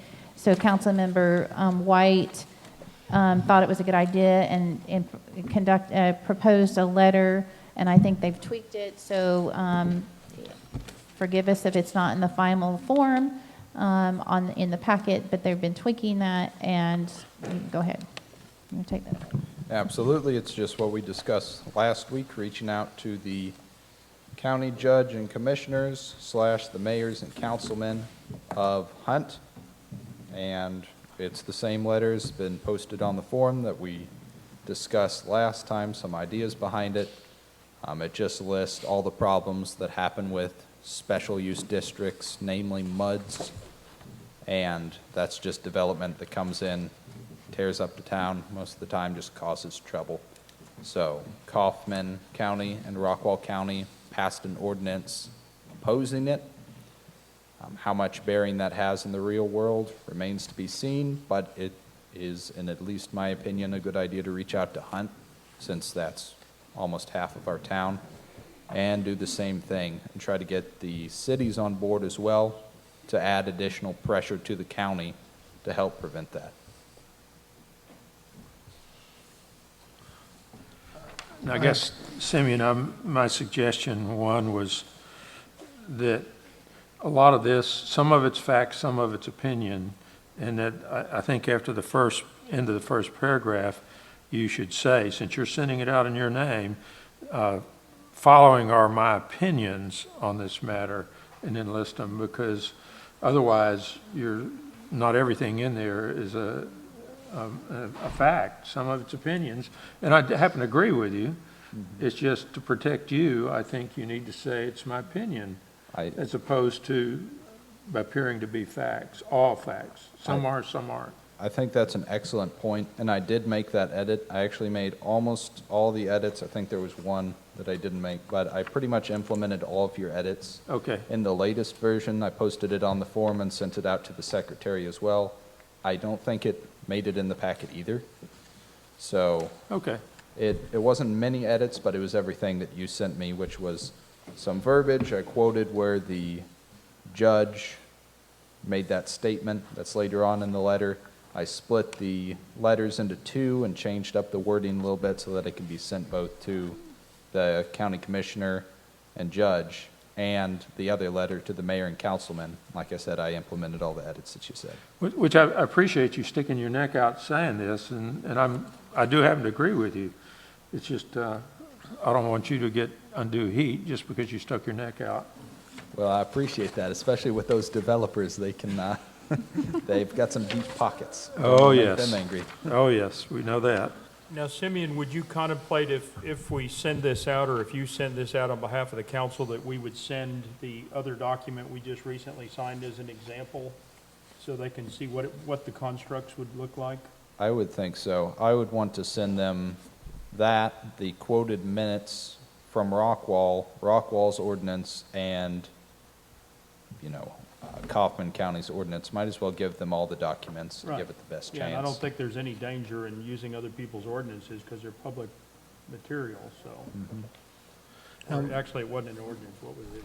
It was A resolution. Resolution. Yeah, as long as it's identified. But I guess I haven't seen the latest one or two that have been divided apart, so I don't know if my edits would be relevant anymore. But it was more about flow and everything. Furthermore, additionally, in addition, those start off several paragraphs, and it feels a little stilted. It almost feels like I'm talking to Chat GPT, the AI. So I would recommend maybe just making it a little easier to read there. And also the seventh, on the copy that I have, the seventh paragraph that starts, "It is important to take action." I think that begins the call to action portion of this communication, and it should probably go before your in conclusion paragraph so that we have a stronger call to action. Also, one of the notes I made for myself is consider your audience, and we're talking about towns and councils, municipal bodies. And so I think one of the things that we could reference is that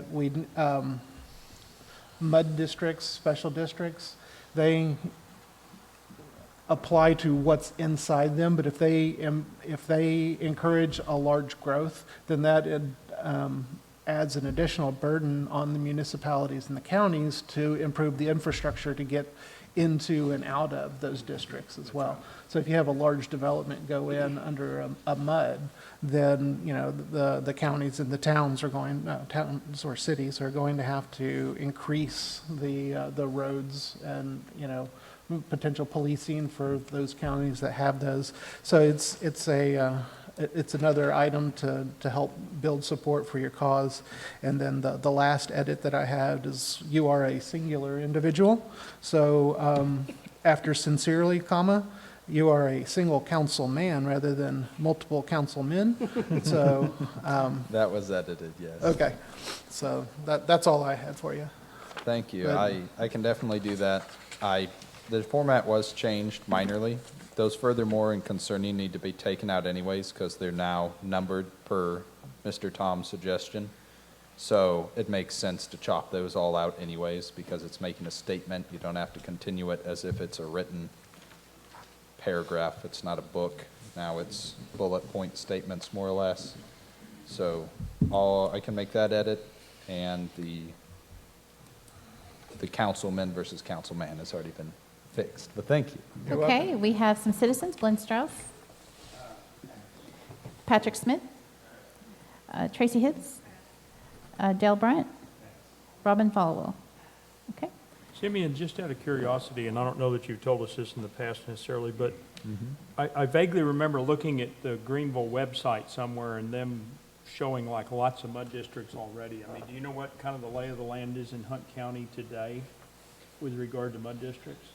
I wish I did. Sadly, it's going to be a short answer of no, I don't. Okay, I want to say there's something on their website where they show kind of their planning stuff, and I seem to remember I was a little shocked like at how many there were, these little developments like out away from the city areas.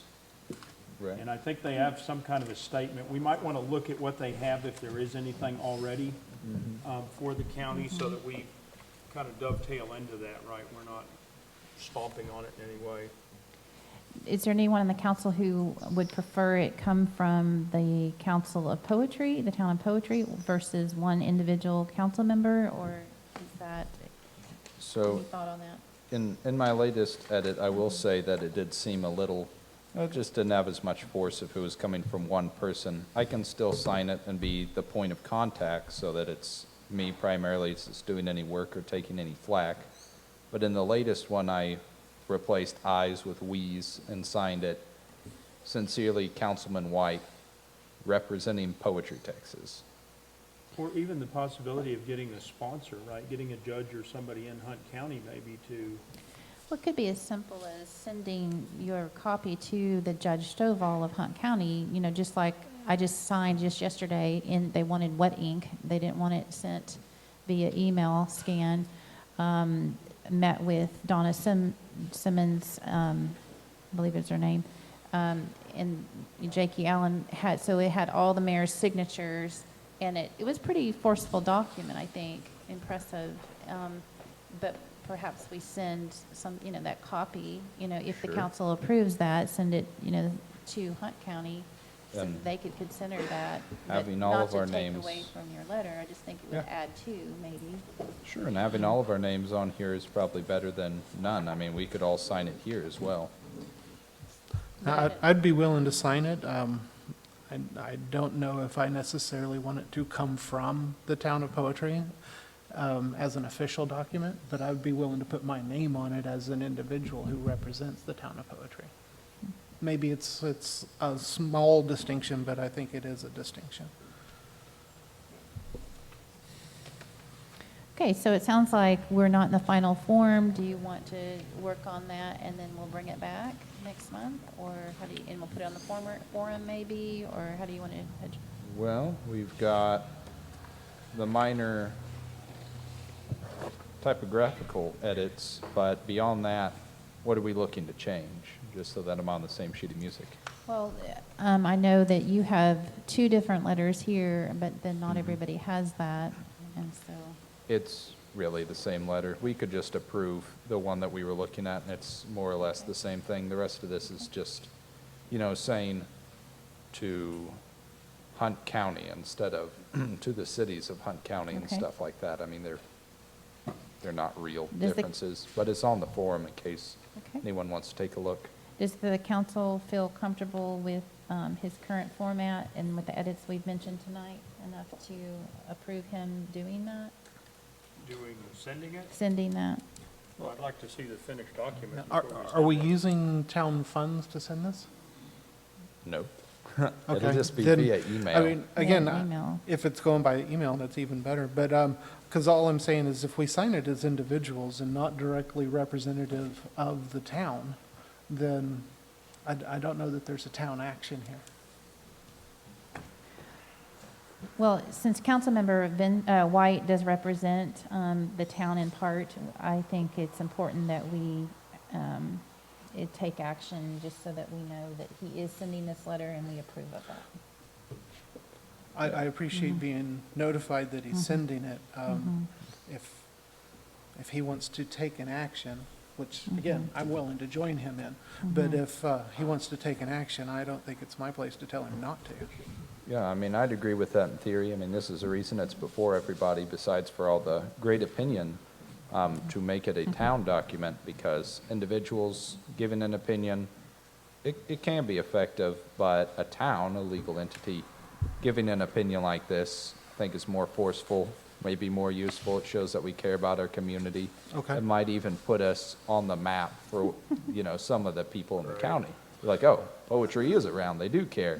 They're not just this little know-nothing town out there, so. Okay, well, with that being the case, then I would like to see finalized documents I'd before like to they're see what approved. what we're going to send and who we're going to send it to, so we can be prepared in case we get random phone calls or emails back. Sounds asking good. about what So we're I, doing. I agree with that. I think that if we're going to do it as a town, it would be more forceful, but yet we need to see the final version. Why can't Sounds good. we send it as a town, to somebody's point earlier? Why can't this say from the town of Poetry? I don't know what We you can. can, I To think our We can, county? we absolutely as long can. as we're comfortable with it. Yeah, I was just saying, if we're going to do it as an individual, the town as individuals, then the town doesn't really have an action in it. If we're doing it on behalf of the town, then we need to see it in its finalized form, it- so that as a town, we can Well- approve it. Well, look, it'd be, to me, it'd be easy just to put in a sentence at the end, said, this was reviewed and approved by the town council on such and such date.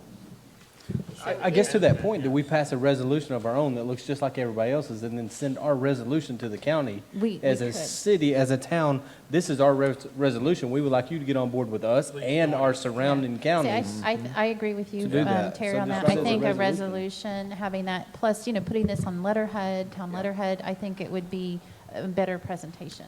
I mean, nothing against a single No, councilman. we- I just No, think I it would mean, be. that's- it'd be- that's what I'm hoping they'd for. pay more attention to it, perhaps. Okay, so we need more, I think more so edits. too. I think that'd be great. I So- mean, the more the town can get involved. I mean, we say that we're for promoting agriculture and avoiding this kind of thing. I think that goes in line with our comprehensive plan, I believe. Okay, so I don't know that we need to take formal action on that, but let's just bring it back next time, okay? Number 7, discuss and, we already talked, Okay. yeah. Number 7, discuss and take action on a 2-year interlocal agreement with Kaufman County for roads. So this is the same agreement that we had the last year, but instead of a 1-year agreement, it's just 2-year. So Councilmember Anderson and myself had already gone through some of the negotiation. Originally, they were wanting to charge high FEMA rates, and Councilmember Anderson was very good at getting straight line depreciation, the use of life of their equipment, and so the cost to our town was much less. And so that was a win there. There is, going forward, we would like to go even further, but we can't do that before this is signed. So we want to go ahead before we try and negotiate further. We want to make sure that we have currently a good contract, an agreement that is, because a year has already lapsed, we need to go ahead and get this signed. And if by the way, Tara, I possible. think also that's got, number 5 is this, it's kind of got a automatic renewal clause. Yes. Number 5, which is, to me, good. We don't have Right. to review this. It says, the terms of this agreement shall be for 2 years from the effective date hereof and will be renewed for additional 2-year terms unless either party sends the other notice of non-renewal at least 30 days prior to the end of the initial or any renewal term. So those are the only points that are different. Yeah, When is our current agreement up? it's already expired. Is it? Yep. So to fix roads, we need to approve this tonight? Yes, we do. I mean, they went Nope. ahead, they've been really good. They went ahead and did the last project sheet, even though same thing. But yes, and this has kind of been in the works. We've been trying to get back and forth, but yeah. So we need to approve this if we want to get our roads done. So I talked to Terry Barber today. I would like a chance to discuss our relationship with the county. So I really don't want to lock this thing down for 2 years. I know there's a lot of people saying that we need to work on our roads and how we're going to do that, and I'm one of them. So I dang sure don't want to be hamstrung by another 2-year contract. Not that I don't think this is a great contract, but until I explore those options, I don't want to handcuff myself to a 2-year contract. Well, Actually, let- Terry, we're not handcuffed. We We're can. not. This says we have the option of doing this, but we can do other options, including do it ourselves. Yeah, and that's not an option I choose. Well, maybe not, but we're not handcuffed just to No. Kaufman. Okay. We can pick an So, independent contractor. Attorney Berman, we talked last time when, you remember he came to the meeting with Terry Barber and Tom was there, and we had an hour-long meeting. There were some things that I'm not at liberty to talk about that we could go further on, but the Attorney Berman said that we need to get this contract signed before we can negotiate further. So you don't feel this contract will hinder possible, open up those other opportunities? I asked, point blank, I asked Attorney Berman, said, what comes first? And he said, this contract. So, So I guess are you saying negotiate another contract that supersedes this while it's still in place? not, Well, at the that- end of 2 years, we can come back and say we want to renew this, or we can say, or just don't do anything, or we can say we want to make some changes. So why, But Mr. Berman's point was, we need a contract to protect us and protect Kaufman. Right. And In it's order, a yeah. liability issue almost as much as anything. Because in the negotiations, it could take months and months and months. Meanwhile, we have project sheets that would be unfulfilled, and right now, we need a contract because our last one's expired, in a nutshell. that makes sense. What I'm saying is, I don't see anything in here that says we can't make any additional deals with the county. Can't we just pass another interlocal agreement if we wanted that was slightly different? So you're talking about amending the contract that's in action? Well, the only No, I'm language talking is, about making a new contract. Ah. yeah, the only language, Simeon, is in Section 8, where it says, "This agreement may not be changed, altered, or modified without prior written consent of the town and the county." So, but there's no penalties, and there's nothing that says this lasts forever. It just says we have to agree on any changes, which is, I think, Terry's question of, can we go back, if we go ahead and do this, could we go back 3 months from now and offer to renegotiate? And I think the answer is we could. As long as we Absolutely. both Well, agree that's to, good. yeah. I mean, I just had the same concern But as we've got Terry's. this to fall back on. So I think Tara's saying we have a hole, and we just need to plug that hole with something. This would be the plug, and then we can go back and, That's a good way to put it, yep. yeah, do something different if we want to. Okay, we have citizen, across, Chad's not here. Glenn Strauss? Okay. Chad West? Tracy Hibbs? Robin Followell? Okay, that's all of our citizens.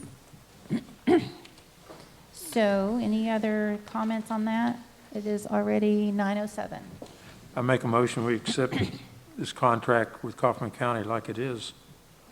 Okay, is there a second? Okay, we have a motion by Anderson, seconded by Benson to accept the contract as is. All those in favor? And that passes for, and then you're no, okay? And one in the negative, and that's Fowler, okay? All right.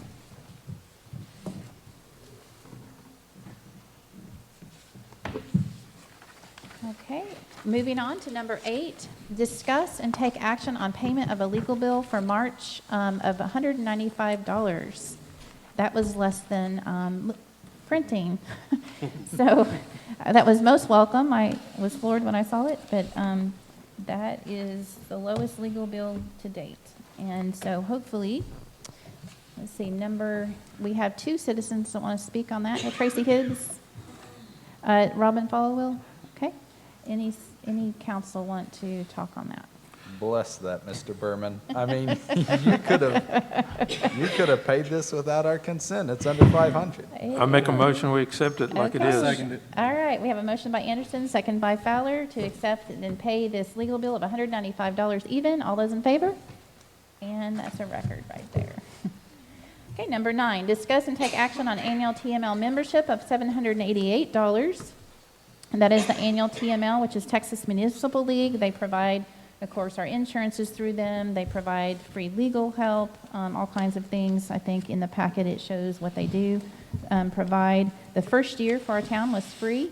They provide advocacy, training, resources and experts, risk and health pools. Any conversation on that? Yeah, if we're not members, do we still qualify for their insurance? No. Okay. Nope. Okay, Tracy Hibbs, Robin Followell. Okay. I make a motion, we accept it. It's $788. Okay, there's a motion by Anderson, second by Fowler. All those in favor? And that passes unanimously. Okay, moving along, number 10, discuss and take action on Kaufman County Project Sheet 04 for roads CR 247, CR 249, Gate Lane, 4-Post Lane, and Green Meadows Lane for the amount of $3280. Yeah, I've got a concern, comment, criticism, whatever on this one. I'm looking at the sheet, and the description of the project, pothole repair using fresh asphalt, cold or hot mix in Town of Poetry, which, if I recall correctly, was the exact description of the last time we repaired Gates Lane, 4-Post Lane. Is that, and Green Meadow, is that correct? That is correct. Okay, and on that last list, County Road 323 was also on it, and I happen to have personal experience with County Road 323. And I know that they did not use cold or hot mix asphalt, they used oil and rock.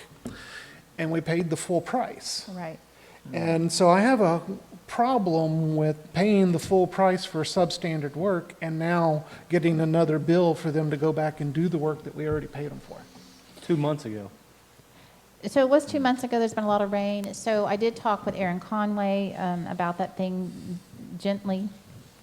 I said, hey, I noticed that on Green Meadows that we had the machine, I was actually out there that day when the fellas had stopped for lunch and it was starting to sprinkle. They were using cold mix, and so they had actually done quite a bit of work, cold mix, and then I didn't know if they didn't quite get to finish because it did start raining.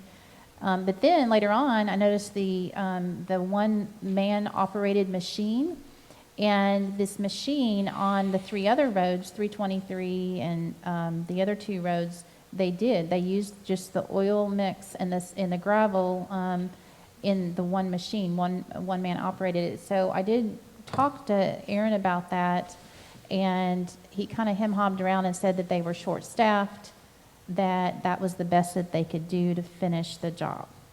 And so, I don't consider the job finished when it's not performed to the spec that we specified. I mean, that's like me saying, I want you to build me a house, and somebody gives me a tent, and now I still need a house, and I'm going to go pay full price for it again. So, I mean, I understand that they had a personnel shortage, and I get the factors that contributed to it. I just don't think that we should have to pay the price for the issues that they had. I think they should have either come back when they had more staff, or we should at least get a substantial discount and not pay the same full price for the same operation that they did not perform the first time. I totally agree. I think, I know in business this would be, hey, we need a credit. So on this particular one, this stands alone by itself, but on the previous one, I think if, again, it is a delicate matter, but we could ask for credit on those 3 roads. I absolutely think we should. But 'Cause that is it's a this delicate one. matter for me as well, because it's money coming out of these guys' pockets. Absolutely. Well, to that point, the interlocal contract y'all just passed, number 4 says that the road project will be completed in good workmanlike manner. Right. And because we didn't have that, we were in between our agreements, but now So we have that. we didn't have an agreement in January when we paid the $6,200 to repair this road? No, was it January? I think It's in the January 23rd I minutes think right the here in front of us. agreement, I have to double check. I'm not sure when it lapsed. but I think it was December. $6,520, and now Yeah. we're fixing to pay another $3,280. So we do have an escrow with them, I think about 3,000, so we could. Which that brings us up to 67.5% of our budget, and that's relevant because we're paying for repairs that we've already paid for. Now that's, you talk about 10% under budget here, but that's 17.5% over budget on schedule for 6 months because it's the same road being repaired under a contract that just says it's gonna be done in good workmanlike manner. So the last one was 6,000, what was it, 6,000? $6,250. So it's interesting that this Or one's only 6,520. 3,280 when it is 1, 2, 3, 4, 5 roads. It's basically, And I guess that's my question. Did they break down each road's cost? That would be important, maybe moving forward. Actually, Terry, what we've talked about, we want breakdowns, but without the contract, the lawyer said, you need to get the contract first, then ask for the Okay, breakdowns. moving forward to that So, point. so we absolutely agree with you. We just, first things first is get the contract signed. 'Cause But we don't hold them to the contract. Well, there's a second well, thing too. we didn't have a contract for like several months, Well, so. there's a second thing too, is that we want to know how they're allocating their cost of the equipment. Because our contract with them, the one you just saw, says they have to provide that. So it's how much for the materials, how much for labor, how much is the allocated equipment cost? That's right. Okay, and so Tom and I, when was that meeting? Was that in January that we had? It was several months ago, and we kept asking the assistant DA for the contract. We need that contract, and it was delayed, and then, so Attorney Berman, finally, anyway, we finally got it, but it was delayed, and so I'm just trying to give reference there that we have been working on it. Well, if the roads Yeah. need to be repaired, they need to be repaired. We But need to work on the We absolutely relationship. agree with you. We want to have details now that we've got a contract, assuming we pass it. It's passed. I think we just need to make sure, because I agree with Terry, if the roads, it's not even an if, the roads are in need of repair. But, and our citizens deserve to have good roads. But I want to make sure that we're not just paying them when they say they're done. I want to make sure that they get paid when they actually do the work that we requested. No, that's not the way the That's not the contract way, is set yeah. up. What happens is when you guys approve it, I know it's in escrow, but you have to sign off on the work being done. so the way that the procedure has been working is that when the council votes, then I sign this right here and date it. After the council's voted, then Tom and I write a check for the cost of the project. We send them in, we hand deliver them, we drive to the entity. This would go to Kaufman. So we drive to Kaufman, hand deliver the check, and that's because one time our checks got lost. And so they did find it finally. But we hand deliver at the same time so that they have both. And because remember, it says that it has to be in escrow, so we deliver them at the same time. Then it goes to the judge. Now, the new judge is Jakey Allen, not Hal Richards. Yeah, that's got to be changed. So, and I will revise that. Yeah. But, so Jakey Allen would then have to sign it, because in Kaufman County, they do it a little differently. It has to go to the commissioner's court, but they do have theirs commissioner court every week now. Hunt County, they don't require it to go to commissioner's court because they feel like it's already been taken care of in the agreement. So they just have the judge sign it, and then they can start on it. So they do require that check be there. See, I read the in escrow portion, and that escrow is working differently than what I've experienced in the past, because escrow is a separate account that neither entity can touch, is how I'm more familiar with escrow being. And so we're not putting money in escrow, we're paying for the service. Well, they have an escrow account, which is set aside. And I did notice that we did have, because remember when we paid for last year, we paid for the tree trimming, they only used like $500, or they didn't use as much as we had paid. So we do have a little cushion there, which they're real happy with. But to your point, I think we could get further detail, and of course, they have not been real forthcoming with, how much of each that they use. I would have to ask further. It might be good if, Tom and I go together to ask. I don't know. But Take they're, Mr. Fowler with you, he seems to know the people. Yeah. That's right. No, I'll be glad to. Okay. And I think to your point, now, again, I'd like to find out so we have 5 roads here and the amount is 3280. Last time it was fewer roads, but it was twice as much almost. So Yeah, or those it was roads are twice as much. trash, too. But they didn't do the quality that we requested, they Which just is didn't why use the we're same back product. getting them done again. But Right. I Right. think the olive branch, Terry, would be that we've signed the contract, right? We've put the agreement in place as requested, so in good faith, we've done what they've asked. Now, we just want some reassurance that we're going to get a little better quality work. And if they're having a resource issue, let's not do it that week. Let's do it the week that the guy that knows what he's doing is working. Exactly. Yeah. So that we get better results, because we can't afford, we have too many roads needing patching to be going back over the same work months later. It's not only a financial thing, it's also a time thing, because, we could be having more different roads and benefiting other people in the Right. community, so, Yeah, if we're going to get bad work, we want to know up front we're going to get bad work, so we can not get it. And All right, so I think we have Robin Followill who wants to speak. Robin Follow, 10658 County Road, 2400. So I want to say this to get the point across, but not like super hateful. So when you pay for something, and I do this same thing in my city, being this way. If, for example, we paid for certain material to be done, that does nothing to do with a shortage of men. We paid for the material. If you're short people, you're short people, but what we paid for is not what we got. And that's when you know that that's not being put in. You say, oh, y'all stop all. You call who you need to call, and you put a little force on that, and you get them to bring out the right material that's supposed to be used in the first place, not just what they've got out there or whatever excuse they want to give you. We're all paying for it, and now we're double paying, all because someone didn't have a little extra stern and no, y'all just roll that back up and take it to the shop, because that's not what we paid for. That's not what we agreed on. So if you know they're putting down the wrong thing, you got to call people. This is not what we agreed on. This is not what we paid you for.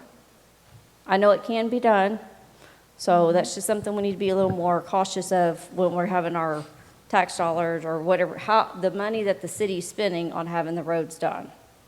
So I will say on Green Meadows Lane, that was done with the proper material, and it just has more damage. It's because there's been a lot of rain. So, and then 247 was not on the previous list, just for clarification. You know, I drive these roads quite a bit. 247 was never addressed. Green Meadows just has additional, it had the asphalt. But no, to your point, yes, but without a current agreement. So how many months did it lapse? Well, I don't know that we can talk about that right here. Well, here's the deal. Yeah. If we know that we're going to have roads lapse, we, or whoever's in charge of that, should be on top of making sure that that doesn't happen. Well, and Well, okay, so Robin, it's easier said than done. So we've been working on this since December when we. Oh, I know how Yeah. things work in municipality. No, Thank I you. know, but we have been working on it diligently. It depends on multiple people, though, so. Well, All like, right. like Terry said, then someone needs to call, get us a credit, because they didn't use the material that we paid for. And when the roads are done next, someone needs to be out there making sure they're using the right material, because if not, they need to I pack was it out up and bring there the and right I thing was done. very aware and I did make them aware. So they are aware. And so we called them on it. So But it they are still aware. wasn't done properly, and now we're paying for it again. So to say that we're paying for it again, I don't think is Okay, entirely what's having to be accurate. redone? No, it's not entirely redone. I think that there's additional, because it's, the ones that were filled with the gravel and oil are still there. They've still covered. There's been so much rain that there's additional damage. It's not being redone. I don't think that's clear. I think it's, there's additional damage because of the rain. And where the oil sand mix is still there, there's additional damage on most of it. Okay. All right, Shelley Smith. Okay. Glenn Strauss. Tracy Hibbs.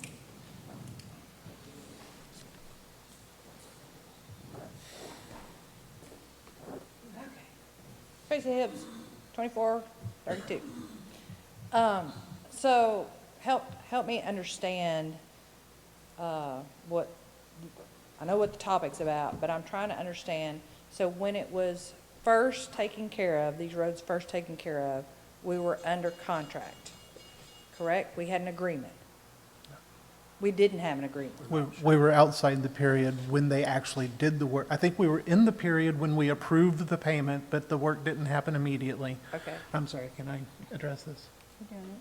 Okay, so the work didn't happen immediately, the work happens on the county schedule. So we were under contract when we approved the work, we were outside of contract when the work was done. Gotcha. Okay, so the work was done in January. Yes, Okay, so we've been out of contract since January. yes. Okay, thank you. Okay, so that is the rest of our comments. And So I'll make a motion, we accept the contract, Move to accept the contract, okay. 3280. And then Terry, do you want to get with me and we'll talk about Yeah. what needs to whenever we- happen? Yep. Okay. So the Terry piece is going to be our safeguard, right? He's going to go set the expectation that we now have an agreement. That's a little high bar there. I'm gonna go work on a relationship.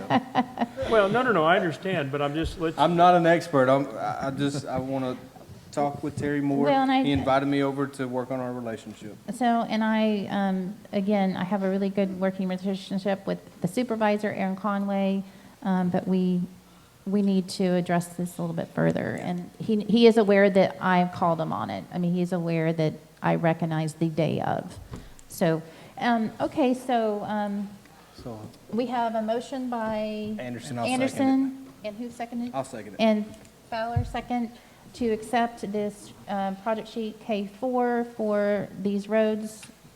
All those in favor? And that passes unanimously. Okay, number 11, discuss and take action on the Hunt County Project Sheet 06 for roads CR 2458 and CR 2432 for $1,000. Any citizen comments? We have Tracy Hibbs.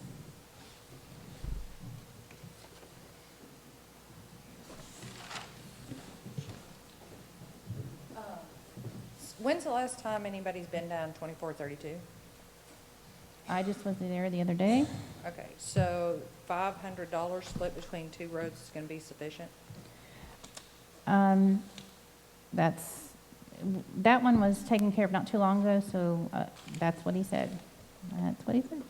Okay, because some of those holes are getting fairly large, plus it's pretty much one lane now. Now, one additional thing that he said is they're going to be around there, what he told me is they're going to be doing, this is Commissioner Monroe, that they're going to be doing a lot of other work outside the county since if they're already, he said, hey, it's going to be a great deal for you. Perfect. Yeah, okay. Okay, any other council comments? I guess I'd say the last time Hunt County was very accommodating to me. I called the county commissioner about 2434, some big holes. He called back the next day, had his crew out doing them. I'd say, as compared to Kaufman County, which was a lot slower, that anybody has a issue with Hunt County, I think Monroe's is his name. I think to talk to Monroe is worth it. At least that's what I found. As opposed to Kaufman County, which is not easy. Well. Okay, so mark any it other up that. comments? Monroe? Yeah. I move to pass the Hunt County Project Sheet 06 for roads CR 2458 and CR 2432 for $1,000. I second it. Okay, we have a motion by White, seconded by Fowler, to approve the project sheet 06 for our roads for $1,000. All those in favor? And that passes unanimously. Okay, item number 12, discuss and take action on the outdoor bulletin board presented at $587.40. Councilmember Anderson was voluntold on this last one to go ahead and try and modify it with poles and put it in the ground. And so when he was researching that, he can tell you what he found. Well, basically, it says outdoor weather resistant. When I started reading the reviews, people were complaining about it leaking. The company that we were going to buy from came back and said, well, it's water resistant. That'd mean it's waterproof, which is semantics. But then, so I looked further, and if you look way back down, they do say this has to be underneath an awning or an overhang, of which we couldn't do. We're just not set up for an awning or overhang. So went back and did some more looking, found a company called Uline, and they have one which is for $100 more, a little more than 100, that is waterproof and is water resistant and doesn't have to be an overhang. So I called them. They said yes. I says, I want to know absolutely for sure. So they sent me to, transferred me to one of the project guys that's in the design or the technical side of it, and he said, the only way this one's going to leak is if you leave the door open. It's all sealed. You can leave it out in the open. I said, so it's away from the building, nowhere close. He said, that's right. So it's $100 more, but it's going to be something that I think be worthwhile. Now, I just told them to get the bulletin board. It's a lot more expensive if you add their poles. So I said, look, I got some 4x4 poles I'll put in them and just do the bulletin board. And they said, that's fine, you can do that. Now, I'm assuming we're returning the old one? Yes. So what happened was Just canceled it. we canceled it, and then they had charged just for it because it already, we didn't cancel it quite in time. Before we received it, though, we did get a credit. So we will be seeing, it did charge on our card, but then we did receive the credit already, so it's a wash. And I did ask them for tax exempt status and filled out the paperwork, and the other day they said, yes, it's tax exempt now, so I'll order it tomorrow, if we pass it tonight. We do have to pay shipping, which of course it puts us over that $500 mark. But now they do have, green is the one that is shown here and in the packet. They do have a tan and then they have a dark brown. Those are the only three choices. Councilmember White thought green would be a better choice, but maybe council has a different opinion. I don't know. I don't do aesthetics, as you can tell. Is there any opinion? We do have some citizens, Tracy Hibbs, Robin Followill. I believe so. Are you talking about this one or this one? The U-line. Well, They're both U-line. the double one. What is the question? Was it in the packet? Yes, I did it was. upload it, so I don't, Yeah, it's in the packet. Tara. It's in our packet. It was in ours, yeah. I don't know about the giant one for the. wide enough. It's online. It was in the packet. Yeah, it looks like a very narrow house with a corkboard on the wall.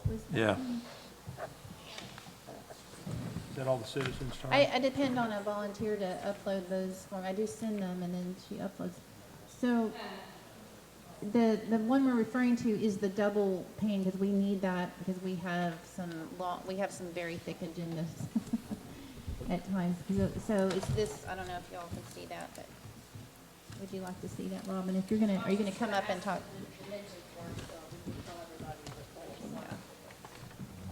So the dimensions are 38 inch by 5 inch by 29 inch, and it weighs 53 pounds. And what are y'all gonna mount it on again? 4x4, two 4x4 wood posts, posts. cement it in, To save hundreds of dollars. and I'll paint them green, too. Good. Okay. Well, I can say that U-Line's a fantastic company. I work with them every single month. They may quite literally be the best company I've ever worked with, and possibly the only one that I'd say, I guarantee you their products will work. Whatever they said it'll do, it will do. We've had really good experience with them as I well, have both in 10. our warehouse. So, and- out of the four, which one, are y'all just gonna pick one, like A, B, C, and D, and vote on one of them, or? I think that Councilmember Anderson had selected, because of several, this one.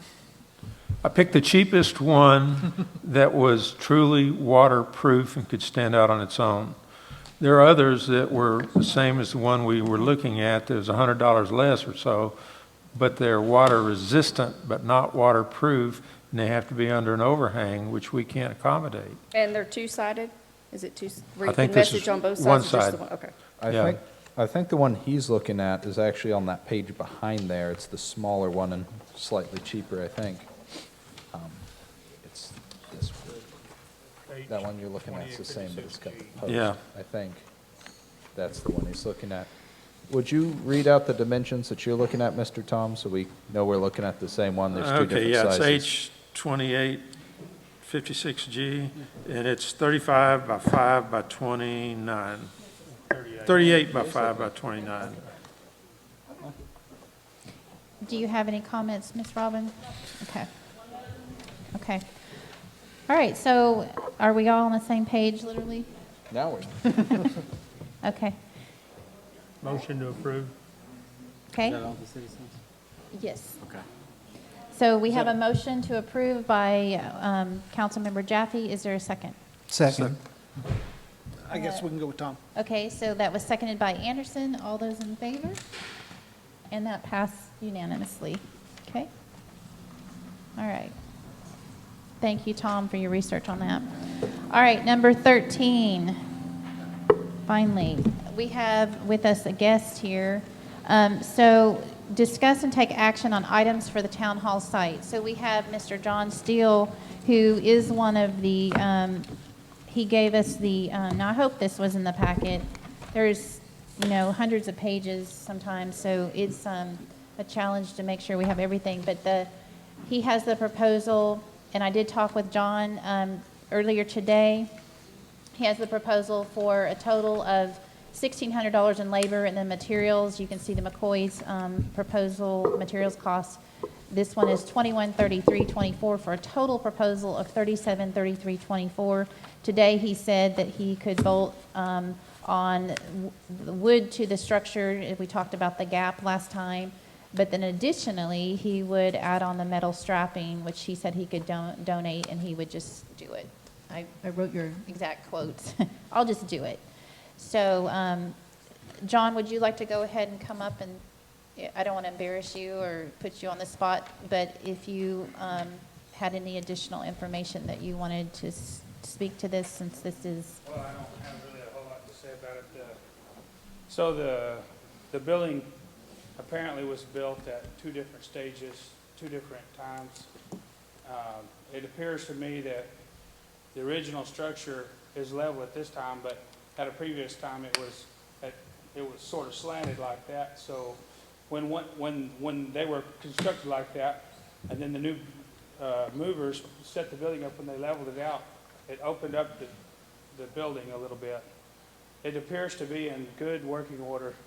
There's no structural issues. But what we need to do to assure that it doesn't have movement is we need to install some Simpson strapping according to my profession. We do it on a regular basis on most of our buildings that we work on. We install Simpson paraphernalia on most all of the buildings that we work on. It has been suggested that we bolt rafters together, and those rafters being bolted together are only good until the nails pull loose from those rafters. So what I am implementing is we put some blocking up in and attach the strapping through multiple rafters, which will hold considerably stronger. So you'll be a lot better off with that. And that, of course, I did talk with Mr. Cernock, who is a former framer. He said using bolts would be better. Like, he had a particular bolt, and I don't remember the term. Well, they have a lag bolt, or they make lag screws, and they make timberlock screws and all kinds of them. I'm familiar with every one of them. But what I'm talking and about additionally, you're saying, what hey, I'm talking about is far better than just a bolt, single bolt, Yeah. or a few bolts. I'm talking about strapping that's 10 to 12 feet long, that it goes over 5-6 feet this way and 5-6 feet that way, where you really got some Right. strength. So instead of just 2 points of Yes, sir. contacts, it has, And 8 my or 10. proposal includes the labor as a fixed price, and the material is on a, not a fixed price. So if we use more material than is estimated, the cost will go up, or if the cost of material at the lumberyard goes up, it will go up. And as well, if the cost of material goes down, the price will go down. And also, if there's any material to be credited back, you will get the credit back. I don't make money on the material. I'm not charging any material cost, period. It's passed straight to the city.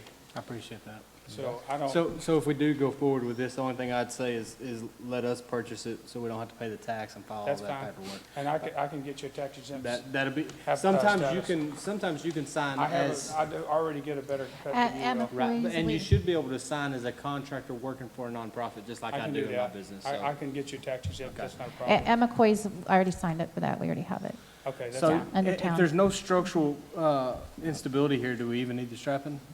You will need the strapping. Okay. I would highly suggest the strapping. And furthermore, it's free. It's not gonna cost you anything, Yeah. because I have it. It's It's donated. free, yeah. Oh, Might as Well, well. that's great. I mean, But I with the will bolt, suggest that the roof, as soon as I complete my part of the project, you will have to have a roofer immediately behind me, or everything I do will get wet, because I do not waterproof. I can do flashing and siding and framing and all that kind of stuff, but I'm not insured and bonded and all that stuff for the roofing, and I take no responsibility for leaks. The roofer is the responsible party for that. And furthermore, the roofing is in desperate need of a new roof.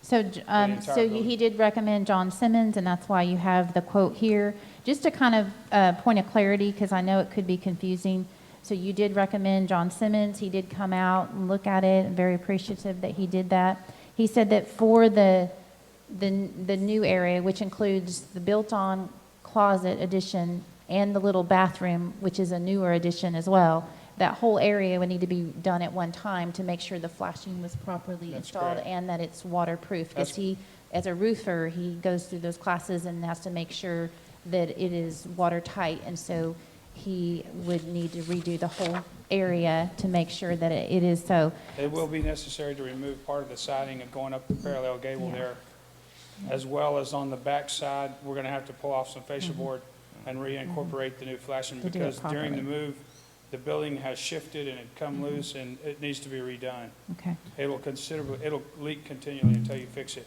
And also, once we get up there, we'll fix the hole in the opening up in the Thank top, you. where when you get up in the attic, you won't see the hole out the roof any longer. Very good. So when you crawled in the attic to look at that separation gap, did you look right above that separation gap? Yes, sir. Did you see where that stuff was nailed to foam board? Yes, sir. So all that That's needs to what be I'm talking about is, that's why I'm saying, I'm suggesting, what we're gonna do is put some strapping up inside there, and it will incorporate the old building with the new building. I'm talking about where the siding and the transition trim Yeah, that's currently on there. That's a step flashing. And Yeah, that's that's all. actually not When I, spec, when I, but when I replace the roofing there, I'm gonna pull all those shingles off and most of that decking off and but redeck going up that that area. sidewall where it ties in from roof Yes, to sir. sidewall. Yes, there- sir. There's no wood in there. Well, I understand that, but as long as the siding is nailed well, it'll be fine. Okay. It's got foam behind it right now. And then Right. the siding's nailed to the foam, which is not a real good way of doing it. No. But for an additional cost, I can remove all of that siding. I'm already gonna be removing A some bunch that of it to siding. get your step flashing. I gotta in. get my step flashing in Right. there. That's what I was kind of And wondering. What's so- it gonna cost for? I can put some blocking, 7/16 I can put some OSB? blocking to patch it in Okay. to make my part happen. Whatever you think works best. I just want to make sure we're addressing that too. Well, it would be better to pull the siding off the whole gable and resheet it, but, you know, there's no stopping point. Once you get down past that gable, you gotta go down the wall and. But to the then point is the siding, how good is the siding? What's the lifespan of that siding? Are we looking, if it's painted and properly maintained, are we looking at a 20-year siding remaining life or a 10-year siding? Well, it is a wood siding, It and is. with wood siding, it requires quite a bit of maintenance, which means painting at least 2 to 5 years on a regular basis. So, from my experience, you can see many years out of that siding. So you think we can get 15, 20 plus? Just opinion. You likely would get 20 years out of it. So So- with that, would you recommend if you're spending money on your own house to go ahead and take that off since we got a good siding, put the wall decking, if we use zip board or whatever, and then reapply? I don't it? think it's worth the effort. You don't So think there's a Okay. 125-year-old church with that wood siding. I agree, the siding's Yeah. good, but it's what it's attached to, like you said. You do have a legitimate point. But from my perspective, you know, it's kind of like you start opening a can of worms and then you Where do you really. stop? You can't afford right now to Okay. fix all what you really need to fix. And So that's why I'm asking from your my opinion. perspective, it would be better just to let me do what I need to do. Okay, no, I trust that. I don't want to not explore that option in front of council if Right. if it's a viable option. So Well, as far it- as that hole, what if- you're planning with the hole? In my opinion, and this is just my opinion, I don't like the wood siding. I'm not a big fan of it, never have been. Right. But it's not a bad product. A lot of people like it, but it does require quite a bit more maintenance. You have to keep it painted quite a bit more often. Sure. The buildings shift and move, Crack. it's gonna crack. It's sitting on blocks. It's not a concrete foundation. So, you know, you are gonna have some issues with it over time. It's gonna take some maintenance. And until you get a good foundation, like a good perimeter beam all the way around, it's not ever gonna stop moving. Well, thankfully, we have a painting company that's been very generous. Yeah. Well, thank you. All right, So, thank you. one more thing on that hole in the roof, how are you gonna address that? Are you gonna use step flashing there and just cover it with flashing? Well, I'm gonna pull off the fascia board right there in that Okay. location. Okay, And John Simmons is the roofer. He's going to work with me. We're gonna work simultaneously on the project. I'm gonna pull off the trim. He's gonna put the roofing, patch it all back in, okay. which I recommend a whole new roof. Because I've got a break, we can bend you a special piece of metal if we Oh, need it to that's catch. good. Only thing I think we really need is some step flashing at this Okay. point. Okay. And that's pretty simple. It's not expensive. No, it's cheap. But yeah, it's good to know that you have a break. Is it been 22 gauge metal? Okay, good deal. So if that's something you need, because when you start tucking in, you know how those tight gables are, getting stuff in there. We're gonna put the step flashing on the old shingles up, then we'll put new trim down over it. Then there'll be a metal drip edge over the top of Over the that, top and then of the new that, shingles. Okay. What I would recommend is, if you get a good hailstorm, is that's when the time to really fix it, but I don't think we can wait according to, I also your sent a roof is roofer out gone. there, that Your roof's roof is gone. way So, gone. thank you so much, John. So John, or Mr. Simmons, as you see in your packet, he has the $653 plus on using the labor for the add-on, complete add-on area, but then he also gave a quote on doing a complete new roof on the old area, because he said it might last a year, but it will need to be, but the price on this was actually pretty decent, $21.86 for his labor, and that is including tearing off the old composition roofing. And then he said, though, on the backside, I don't know if you saw that, he says, but you may also just roof over the existing roof. We will need the materials above marked with an asterisk, and that's where I have this McCoy's price list. But the total labor cost would only be $1,136.45 instead of the front page. So it would be quite a bit less, so that's kind of a decision that council, I don't know if they even want to just consider the new roof today, but it is something to think about is, do you want to consider, that's not really in the budget right now, but. Well, I think it's a great point, because we're talking about spending what it's gonna cost to repair that roof to put in a closet. Well, we really, okay, so to that point, the tarp ripped. So it is imperative, I think, that we get this roof sealed in. Tom went up there, I think, and took care of it, didn't he, Tom? But it's imperative. It's been out there 8 months. It cannot, we really do need to get that finished and sealed in. Well, the tarp that Kevin and I put up was starting to wear, sewing up, Yeah. and is torn some, Okay. and taped it back up with some Gorilla Tape, and tacked back up the areas that were flapping that was left over from what we did. So anyway, I think right now, it's not going to get rain inside, but that ain't going to last forever. It No, needs it's to be done. It was never intended to be 8 months there. You know, we really need to address this if we're going to protect our investment for the town. It hall. needs some expert work, not Yeah. Kevin. doesn't make made. sense to me to spend anything on any other part of it until you got the shell going. When you get that outside structure and that membrane outside where it's waterproof, then go spending money on the inside. Don't cheap out on the roof and the outside part where it's gonna get wet. I mean, So you're not a roofer, and I'm not a composite roofer, I'm a metal roofer. that's right. And Simmons is, he says it can last a year. I sent a contractor that's put on a lot of roofs in this town. He says he don't think it has any time left. In It your doesn't- opinion, you said it From my didn't have any. perspective, it doesn't- I've been in this industry for 32 years, and I can tell you that roof is gone. It's gone. It's not. it's So not- we had it repaired. We had about four bundles put on it as a repair, because when we had that really high windstorm, we lost lost some of it. But so it is currently not leaking. I was in the attic with the insulation fellas, the volunteers who finished the insulation, and it's completely dry. So it is dry and it's doing its job. Now, When the summertime gets here, it's gonna be a different story. It though, might. Where it's right around the corner from us. so.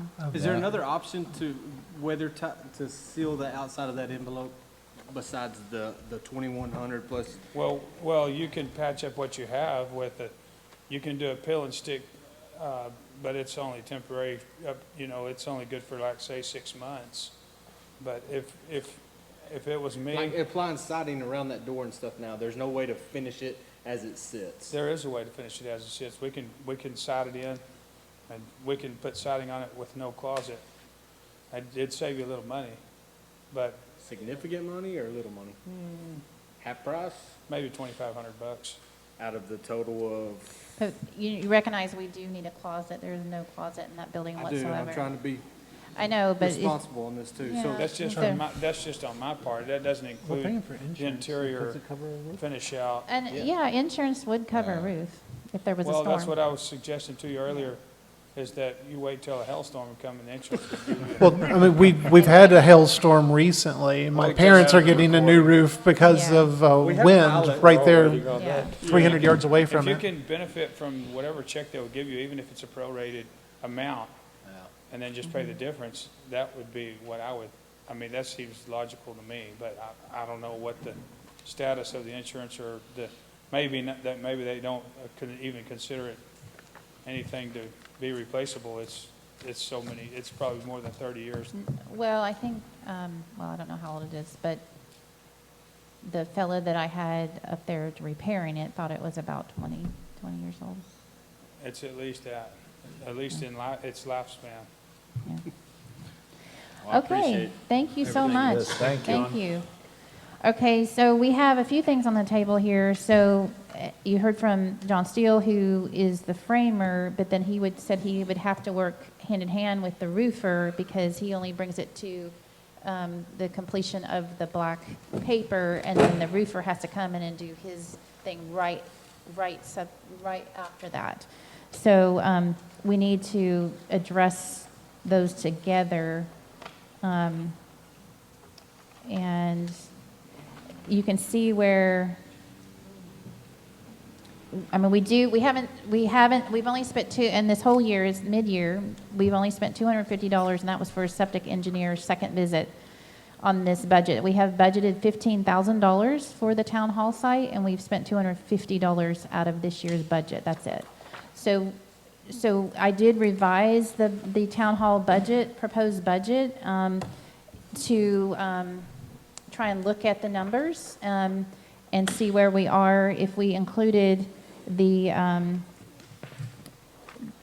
build-in. Let's see. Finish out of the materials cost, that would be the $37.33. It would still keep us within budget, even with the finish out on the roof over the closet area with materials. On that particular, for all of that, it'd be a total with the roof and the closet material would be $5174.63. So it would solve our tarp problem, it would solve the roofing issue on that one, but we do need to decide if we're going to go with the 3-tab versus the more modern one, in the landmark shingles, what's on McCoy's, the laminate, which you saw that he prefers that. It lasts a little bit longer. Well, but And are we so- talking about just over the closet, or are we talking about because it's only 4 squares, so that's only $20 if it's $5 difference, He or is said it 3 bundle that makes it was, $15? so the quote here is actually for 12 bundles because instead of just doing the closet area, he said he would have to do the whole area. So it's 12 bundles. And the price here is $685 for the 3-tab shingle versus $787 for the newfangled weathered wood that is the more modern. Are they architectural shingles? They're, They're just- 3-tab they're versus, They're a what's the better new shingle. one? They're Yeah, 30 single years. layer The versus laminate multi- shingle. yeah, laminate. So the laminate is roughly $100 more, and he likes it because it lasts longer, and It that's does. where you see his, I have your text message, re-explaining that, because that was good information. That's a good investment. But that doesn't address the main roof issue, that's only for the closet end. It doesn't, of course, our budget wasn't meant for for a whole new roof. Our budget was meant to get us moved in to the new town hall site, and so it's mid-year. We haven't spent anything but $250 for a septic inspection. It's time, and the tarp is worn. It's been there for 8 months. It's time we move on with this project, So I what believe. bid from Simmons addresses that back roof? Bid estimate 3121? The Or- back roof, Well, the part that we're talking about shingling right now. It's, There's 2 estimates, 3121, 3122. 3121 is the closet and the little appendage there. Okay, so that's. So that's $1,400 roughly Okay. for material and labor. And what is 3122? The rest of the roof, That's the main building. The remainder, but we don't have a material cost associated with estimate 3122. Yeah, we do, $788. no, I'm sorry. I think it's the 20, if it's the 48 bundles, so that's the 2107. Oh, So you're a right. complete new roof Oh, I have that would one. be the 2107.44 plus the 2186, if you ripped off the old shingles. Now, if you, so that's a total, yeah, 2186.45 plus the 2107. So for a whole new roof, labor and shingles with the, Tear off 3 tab. would be the 6480. Now, if you just put it over the existing roof, he said that would save us $1,100. So I've got a bid from Velez Roofing, $4,000 for a whole new roof, 3 tab. So is that not in the, you didn't send that to anybody? No, I brought it with me tonight because I didn't have a way to get it to y'all. So regardless, we can kick it down the road or we can consider this quote. It's $4,000 for removal of 1 layer. Y'all can pass them out. I'll put some on the Okay. table. Right. No, this is. Well, and if we file on insurance, see if they'll pay some of this, that will help with the expense as well. So I think, of course, replacing a roof is considered a repair. I think when we're, it's 2 separate issues. But we do need to kind of know hand in hand what we want to do, but that's a really good price on that. Yeah, and that's a whole new roof, so now he doesn't know about the little section added on there, but I guess if you square footed that, it's not gonna change his price much. Okay. Yeah, because I was just lost in Simmons, because I don't think I have the additional material quote that you're talking about, the 2107. All I have is 787 and 685. I don't have an additional material cost.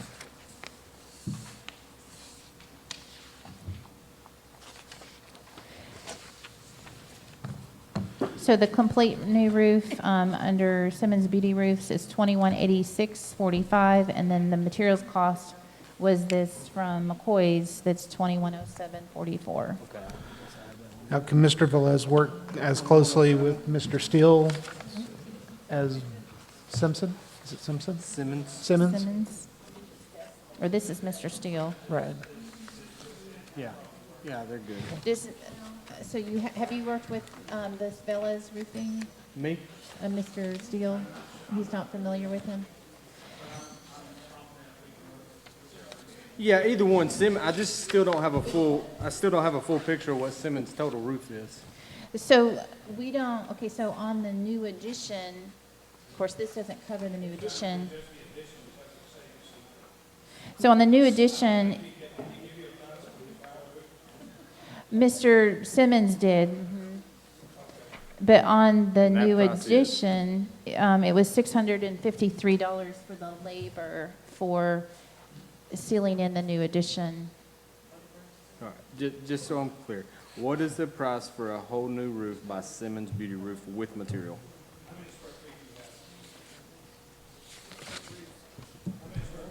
I think the way he quoted it, just for clarification, I think the way he quoted it was he was under the impression that we would build the closet in, roof that, and then he said, hey, since I'm out here, why don't I go ahead and do the rest of it, a separate quote. Okay. So I don't know that it's apples to So apples. to your question, John, though, he's showing the addition to be 4 square and the main roof to be 15 square.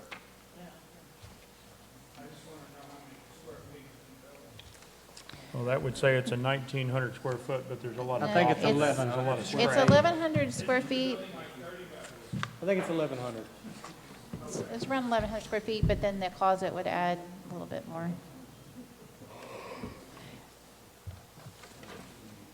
Okay, so on his quote, he, for the old part, he said 48 bundles. And then, Yeah. and a square is equivalent to 3 bundles, right? 3 But it's if 3 bundles. 3 to 4. Yeah, if it's 3 tab, it's three bundles. Laminated is 4. Okay. because that goes up on the angle. And then you divide, and that's 1,760 square feet of roof area. That'd be 7 feet squares. Yeah, he quoted 19, so he's rounding up. I thought when he was going to repair the closet, he was also going to have to repair some of the other roof to tie into it. Is that not right? He was going to have to do the flashing and take away some of the siding to put the flashing under properly, and so there was So to quite a that bit point, to it. you fixing that hole, y'all gotta, Once he gets the shingles off, I'll pull the siding off and I can do the flashing myself. but you gotta pull the side, you gotta pull the shingles off the other side to fix that hole you're talking about. So if you're gonna start ripping shingles off, If they will take those shingles off in that area, yeah. then I can go do my. But they can't put those old shingles back on. That's right. They'll have to. It needs a new roof, y'all. Oh, it does. Well, does the count, okay, so if we have this closet addition that needs to happen because the tarp isn't going to last, it's on its threadbare already. And then does the council want to consider paying for a full new roof, or do you? As long as we check with insurance to see if they're willing, if they're going to cover part of it. I mean, we need this building. This building needs a roof, or else it won't be a building for much longer. Well, and Attorney Berman said, he said that in the meeting that I had with him earlier. He said, you guys just need to get that moved in, that building. You cannot stay where you are. And I agree. All right, so we have 13. We have several people that want to speak on Agenda 13. Chad McFarland, not here. Glenn Strauss. Chad West.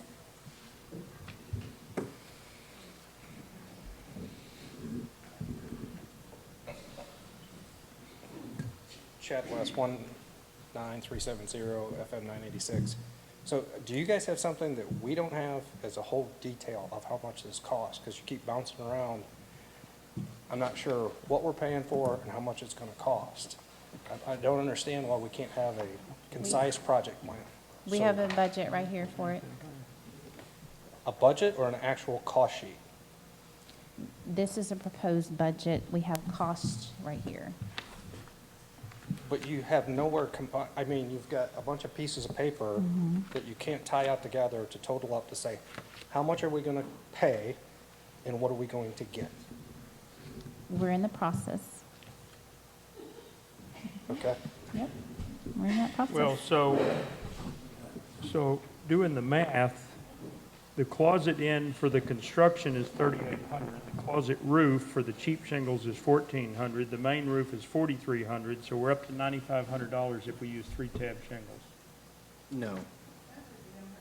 No, you have a bid in front of you for 4,000 for a whole new roof. Well, no, I'm going with the stuff that we got in the packet, not the stuff that you added. So, yeah, you've got a little better deal maybe, although it doesn't include the closet part, right? So there's going to be a little bit of a increase to do that other 4 square. And we also Wouldn't have to think that it consider the increased new by estimate we got from 15%. Vickers. So how does that weigh in on this proposed budget? So, do you want to switch to talk about Well, I something? mean, we're talking about the whole thing. I Yeah. need to know what it's costing me so I can make a wise decision. Well, it's not just that, Terry, it's also the ADA ramp. The ADA ramp, which I thought we passed. All right, let's go ahead and finish citizen comments. Robin Followill.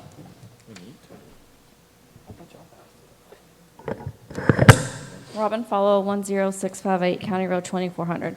So, like I said, y'all have got some bids for a re-roof, you've got some for the closet. So what normally happens is we know we've established we need a new roof. So get 3 bids on the complete roof with the closet. Evaluate those 3 bids, then you go with the best one. It's all covered. It's not if we fix this, if we fix that. We already know it's been established, needs a new roof. You've got partial bid for one that's with the roof without your little closet. You got one with the closet. You got one this. Get 3 bids for the whole roof with the closet. Y'all evaluate that, and that's what you vote on. That's how municipalities do things. You get bids, you go with that. Okay, Shelley Smith. so we've never added it all up to get a total, other than what you did just now? Is that right? We So- have a total on here, actually. Actual cost of the things. And then, does the closet that you're talking about, does that include drywall on the inside, finishing out the closet? No, but we have a volunteer that's willing to do that. And I heard something about a little bathroom. Do we have the budget or the cost of what's going to cost to finish out this little bathroom? And then I think I heard him say something about some of the siding needs to be repaired.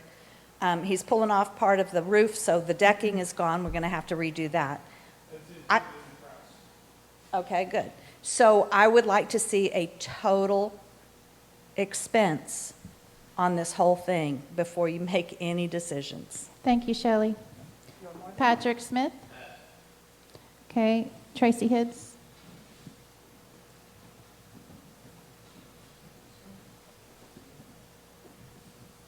Tracy Hibbs, 2432. Something I think we all need to consider are the people that's going to be in this building. Are they safe?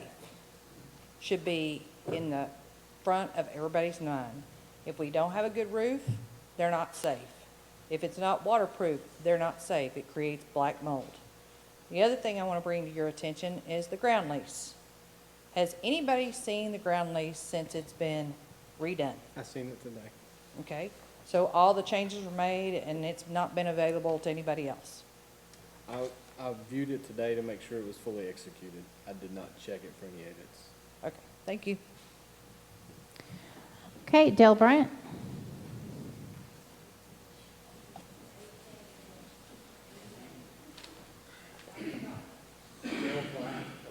139 County Road, 2464. Did the city council act on the revised budget? Okay?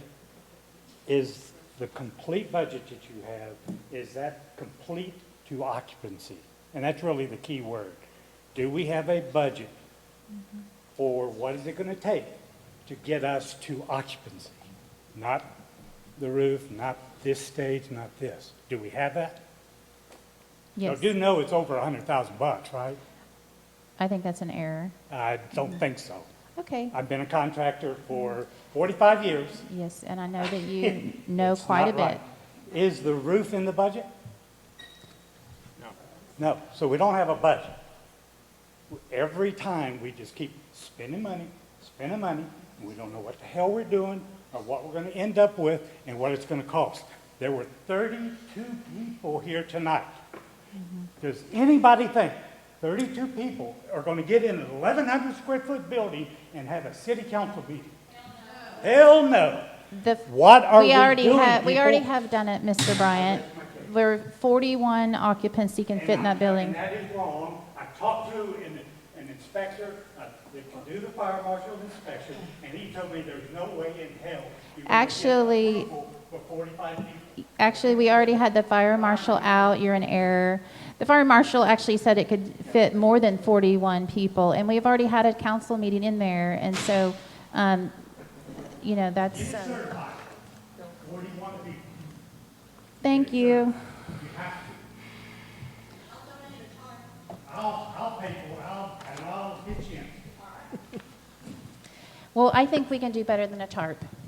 All right, so we do have, and Mr. Steele, you were going to say something.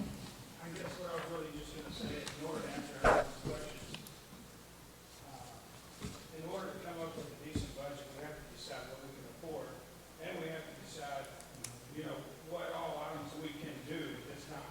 If we're going for occupancy, then in order to make that happen, that's not possible. But at this point, the building is next to condemnable without a roof. And so what I'm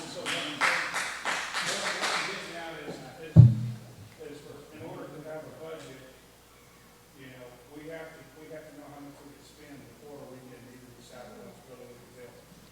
We have in our budget $15,000 for, yeah, come on back up to the mic, and you, I don't know if everyone can hear that. Okay, I don't want to cause any conflict here. I just. Oh, it's already here, don't worry about it. It's been here a long time. Not your fault. Really, what I'm saying is, I don't know what the budget is as far as how much money you can afford to spend. But from my perspective, as a homeowner, if I need to do something on my house and I can't afford this, maybe I can't afford to add the whole room on, I go ahead and get the structure covered up and in the dry until I have more money. I don't have to use that room, I can block it off. But in order to use that building, I need to get that part of it done, because at this point, this was not something that you knew up front that it was gonna, how much it was gonna cost. You just knew you had a building, it was donated, it was moved to a piece of property, and all at once, you had this new expense that you had to come up with money for. So it's not entirely your fault that these expenses have arisen. So we have a budget. Yes, we don't have a budget. We have an amount of money that we can spend. We do not have all the totals of what it's going to cost to do it, because we haven't assigned each item yet.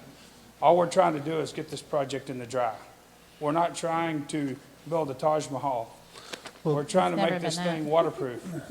Okay, I mean, Well, currently it is dry, and a year ago it did meet inspection. So I don't know that, again, I've had 2 roofers say that it could last a year to year or 2 for the current roof, even Do you though remember the inspection report on that roof? Tom is the one that paid for the Do y'all remember what the inspection. inspection report said? I've got a copy of it at home. I don't Yeah, have it we'll here. read it tonight. It said it passed, but it's in, I think, dire needs of a new roof. That was a Okay, year so- ago. So we've I'm known not, that. I'm not discounting the fact that it needs a new roof. Right. All I'm really saying is, the building was donated, right? Yep. Okay, so it was in the condition that it was in. That's right. We didn't- inherited it. We didn't agree to buy this building. We didn't agree to how much it was gonna cost. We didn't know. We just, there it is. It's on the property. Now we have to come up with the solution to get it dry. That's right. And right now, it has a tarp on it. So it's gonna have to have some repairs, whether I repair it or someone else does. And so, I mean, in order to put this thing to rest, we just have to take one step at a time. And we're not able to put this thing in occupancy with $15,000. It's not possible. So all we can do is what we can afford to do at this time. Okay. We either let it sit there and rot and go to nothing, or we fix what we can with the money we have. In your opinion, so the 15 is not doable for occupancy. So other than the roof, I think it's what still- else is necessary for occupancy? For occupancy, if we didn't do the closet, I think you have enough money to get that thing in the dry with no closet, okay? Just put the new roof on it, put the siding on the 2 sides, you can get it into occupancy at that point. How- But But I am gonna say this, some of the insides of it is not thoroughly finished out. I mean, it needs paint, there's little issues that's gonna have to be done. Of course, it's an old building, so we don't have there's no way possible that you're gonna be able to spend enough money to get that thing 100% in occupancy condition. I think occupancy also requires an ADA ramp. Yeah, that's what I'm saying. So we So have you It's not seen possible, no. I Why have don't you not. take a look at? It's- so- I'm- Suggestion is that we just get the building in the dry, to ventilate it over for the time being. But No, I'm in occupancy favor of that also thought. requires a septic, and we don't have a septic. Right. That's Well, a, well, we're going to be talking about that next. It's a but- process, it's one step at a time. I know, but that septic comes out of that 15,000.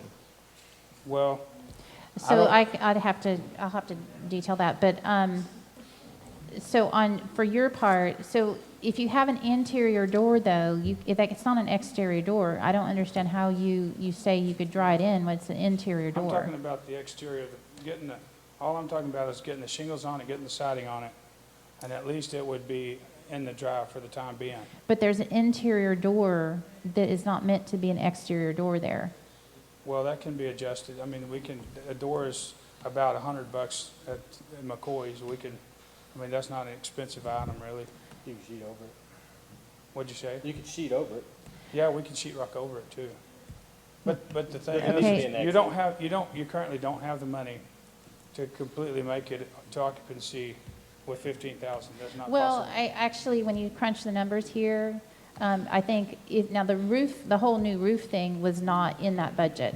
If we waited for, 6 months even, when we have a new year, we could do a new roof.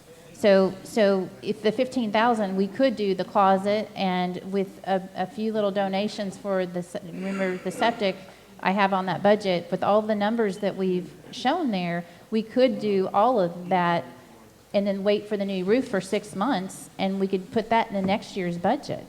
And I think we could do it all. That may be possible. We already have the But, ADA ramp that Mr. Leland has given us a great quote on. The septic, Mr. Vickers came back, and that's a whole nother subject that we'll be talking about here in just a minute. Okay. But I think it's if you look at the numbers, now occupancy is a whole nother thing, but we almost had occupancy at the other location already. So we've already had the, fire marshal approve. If we can just get, again, if we can get in the dry, and Well, we can there's- hold off on the new roof for Well- even 6 months until the new budget kicks in, I think we could cover it. Well, there's quite a bit more hoops that you don't understand, and I'm not trying to belittle you or anything. But like for, as far as making this thing ADA, some of the restrooms, they do not meet ADA. Well, actually, I've already talked to an ADA professional on that, Have you and talked to TDLR? I've talked to an ADA professional, and we went through that, and so we're actually really good on that front. The TDLR is the one who regulates the ADA compliance in Well, in the public buildings. In the ADA professional I spoke with, we need some bars. That's very inexpensive. It's less than $100.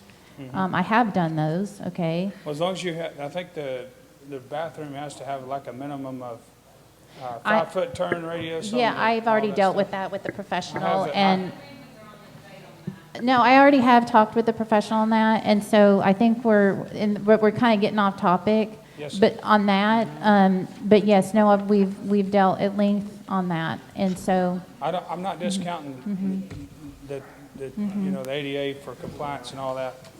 All I'm really saying is, in order to meet the standards that, that is expected, you don't have enough money. But my point is not that you don't have enough money. My point is simply, let's get this building in the dry for the time being. Yes. okay, so I think it's taken 2 steps back to try and,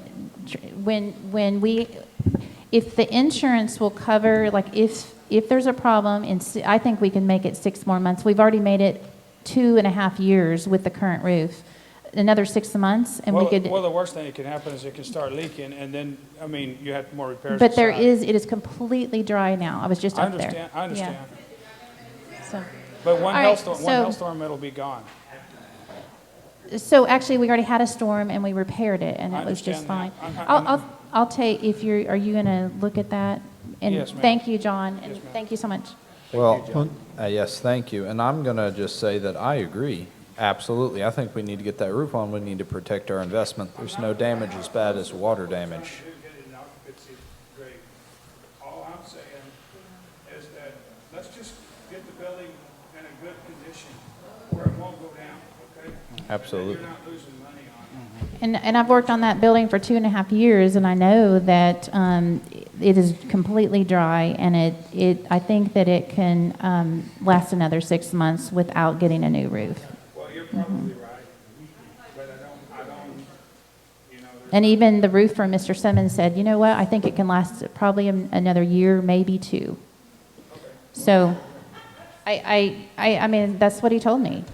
He said, but you do need a new roof, but I recognize that it's not in your current budget, and it's not.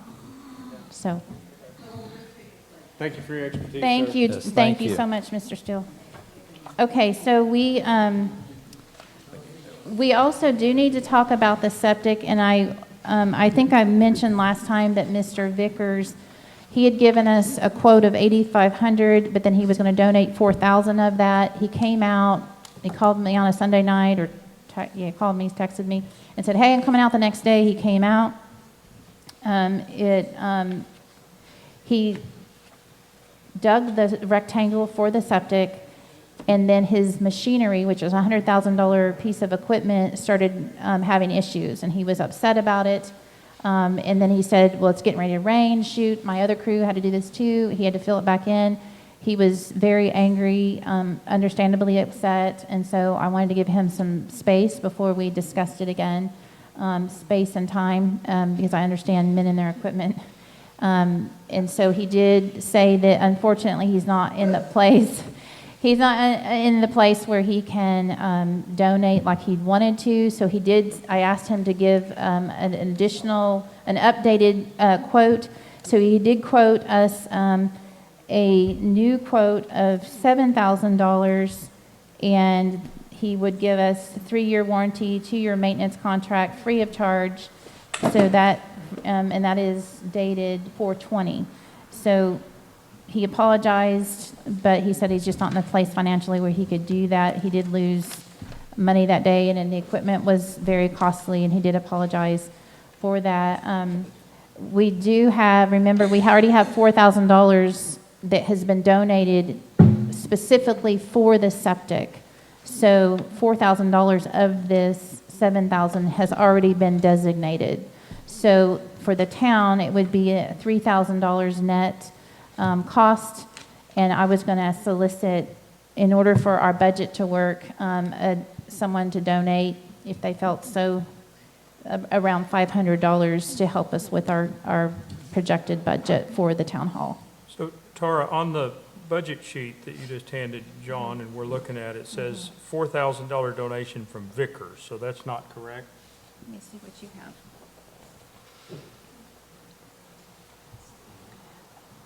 This is, I think, the old one. Yeah, it's not Vickers. It's not Vickers, $4,000, it's, well, No, okay. That's what I printed out. What is yours? I'm Yeah, sorry, it it says should say, that, but it should, that's incorrect. no, I'm sorry, Well, it that was should my say, point. Yeah. Plaza and Patterson. So the Poetry Plaza and Brett Patterson Well, because donated. coincidentally, Vickers' original quote in Yes, December was gonna yes. discount at $4,000, so Yes. the numbers were the same. You're right, so it should say 4,000 donation from Plaza and Patterson, so that was off of that 7,000, so it would be 3,000. So I was going to solicit to see if we could get someone to donate, equivalent of $500 to help with the budget on that. And those donations have already been realized? Yes. Okay. So that's part of our $44,000 that's in the bank. Well, right now we have actually 49,000. Okay. But, yeah. So, But it says Plaza $500. Is that you and Kevin? well, I was thinking of, so I know that Mr. Vinson said he might donate something. I don't know how much, but. Actually, Mrs. Vinson said that we would, but yeah. What did Mrs. Vinson have in mind? I think Mrs. Vinson had in mind the 500, and we can do that. Okay. So in order to help the town hall budget site, thank you, Mrs. Vinson. So, so in order to keep to the budget on that, so the town would have to have a net cost of $2,500 for Vickers this to be installed. And granted, it's been wet. We haven't been able to do it. It has been drying out a little bit better. So he said he probably could do it within the month after, like if we approved it tonight, that he thought he could get it he could get it done within a month or so.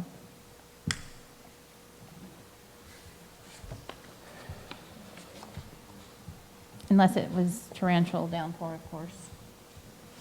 But that does need to happen. Tara, a CBD septic, they gave us a quote of $6,400, but this was last year, September of last year. Is that still valid, or is that something we couldn't consider? In other words, Vickers is actually $600 more. That's over a year old. Yeah, the one from Carl is a year old, and it was using the older parts, which are now older. I don't know that they would warranty it. I don't know if that's still valid. I think it was only valid for 3 months anyway. I can Good for text 30 them. days. 30 days. 30 days. Yeah, I don't think it's. Little out of date. So And he'd gone to the trouble to contact, so we're still down to Vickers then? Vickers was the best price of all the ones. I think we had originally had quoted like 4 different companies, and he Yeah. was the best price with a free maintenance contract. So we've already gone through all of that, but he said, he redid it because of unforeseen obstacles that he faced. he had to redo that. So. Okay, so, I'm sorry, you're not supposed to be speaking out. No, we have a fresh bid from Vickers for 7,000. That was very recent, so that's a good bid. That's on 420. And we've got a donation from Brett. Now we have a 500 from Sherry. So that keeps us within our original number, 2,500 for septic, right? And then we've got all our other little puts Well- and takes here, ADA ramp, parking, solar cells and all that. So that's $9,565.69. And I'm sorry, Mike. Well, we burnt that down, and then we've got another $5,200 for the closet and the roof over the closet, if we did that. And so if we did all of that, then that would still be within our $15,000 for this year. Yeah, we'd have $259 left in the bank. Or, well, for the this account. year's account for the town hall. Right, but that's, no, we haven't skirted the building. Right. That's not part of And a skirt occupancy. isn't That's necessary. not part of occupancy. It's Yeah, not okay, necessary I'm for just- occupancy. But I have concerns about the ADA compliance. I mean, now we've had two individuals that's told us that. Okay, so. I understand what you're gonna say, but I've had two individuals stand up here and tell me they have concerns about ADA. I have a guy who's told us all in an email that he would donate the inspection. I wanna see it. I wanna see it. Well, before we get off the Vickers proposal, it's dated April 20th, and it says withdraw, can be withdrawn if not accepted within 14 days, which puts it to next week. Yeah. I don't know, Wednesday or something like that of next week. So if you go by this, if we're going to accept it, we got to go ahead, Vickers, I mean, we got to go ahead and accept it tonight. Otherwise, we're going to be beyond that 14 days by the next time we meet. So I guess my feeling is if this is the deal, and we know we have to have a septic, the issues with the building, there's things can be phased in and taking time, but we have to have the septic. And so I guess, and we have to do the septic before we can do basically anything else. Yeah, and the septic has to come first before the ADA ramp. It also has to come in, For the tie-in at the for building. for the site, or the skirting, because remember, we have to have septic, and then the plumber, I had a plumber come out today and give me a quote.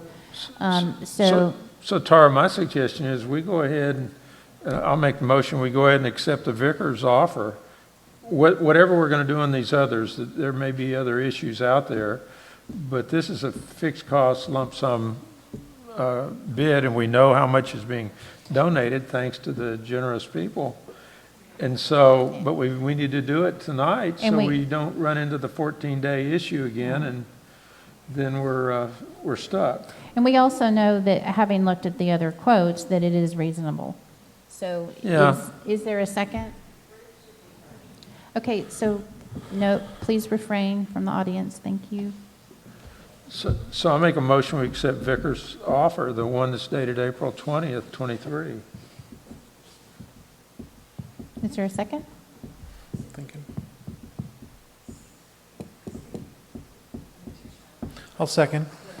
Okay, we have a motion by Anderson, second by Vinson. All those in favor? And we've got 3 and then 2 opposed. I'm a no. Okay. And per decorum, I get to say why I'm a no. I voted for this last time. I voted against this last time because I still don't agree with the wastewater going on top of potential runoff. So it's not the issue with putting it in, it's just which system we're putting in, is why mine's a no vote. Okay. All right, the septic engineer did approve it, so but you're entitled to that. And Absolutely. I don't appreciate you debating me every time I say why I voted a certain way. You're entitled. That's right, thank you. You got it. That's what makes the world go round. All right.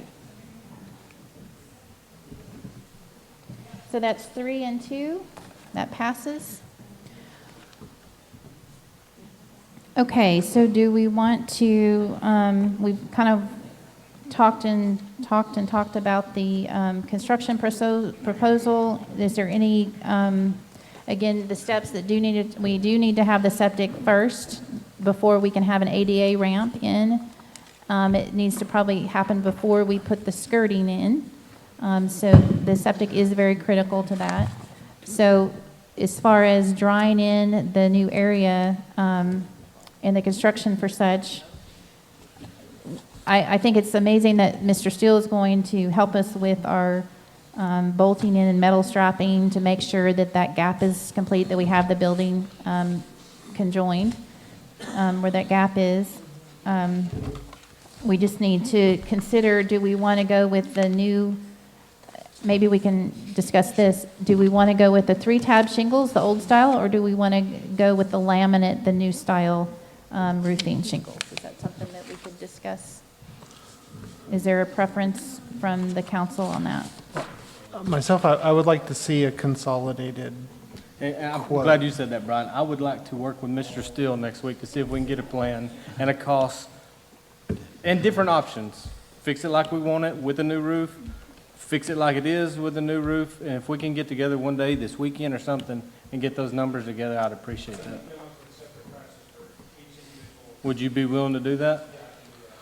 And that separate price also consolidated together so that we can see it as a project. We know what we're getting, and we know how much it's going to cost. And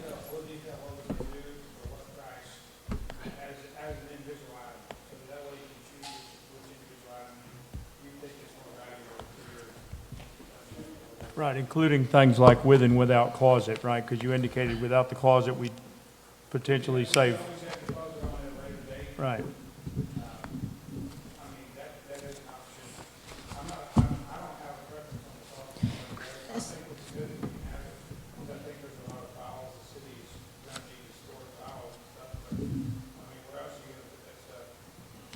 Yeah, I'm not opposed to the closet. I just think it'd be nice to have that cost broken out so we can see, because you offered it might save $2,500 or so.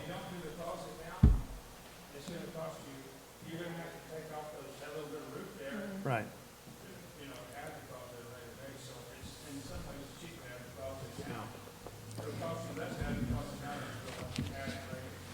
What's the purpose of the closet?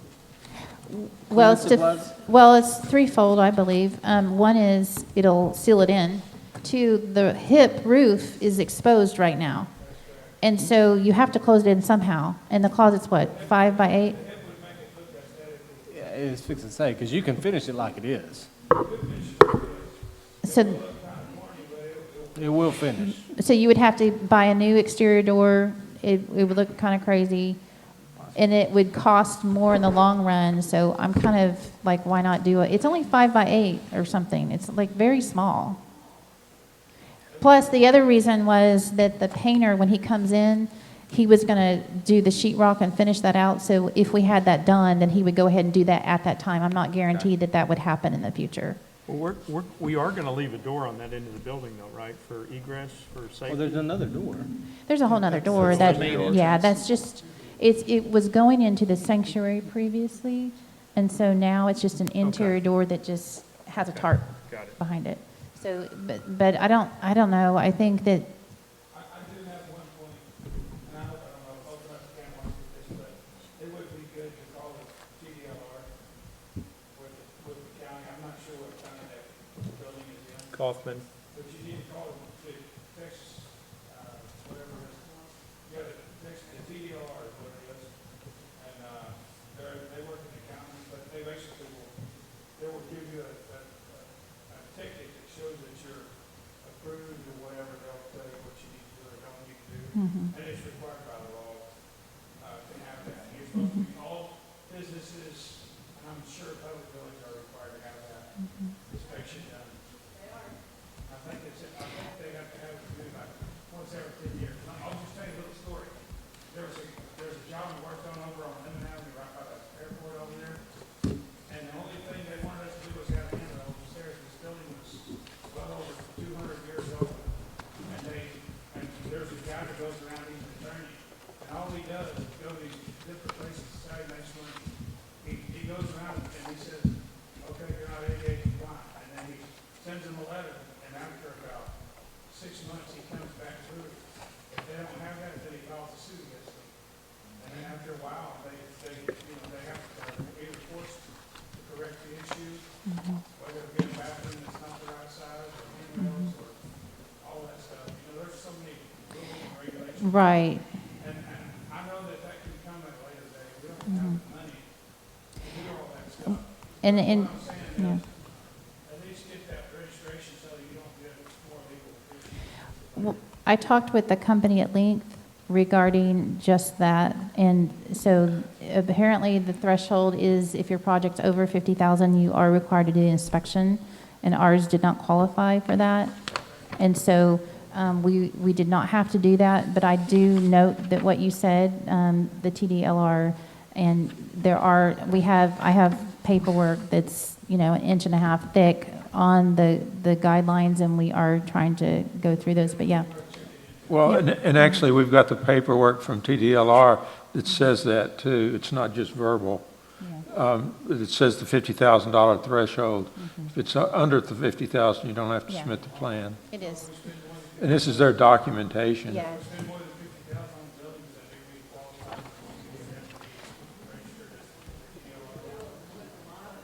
So, all right. It's by project. It's by project, yeah. Rather than we've by kind of building.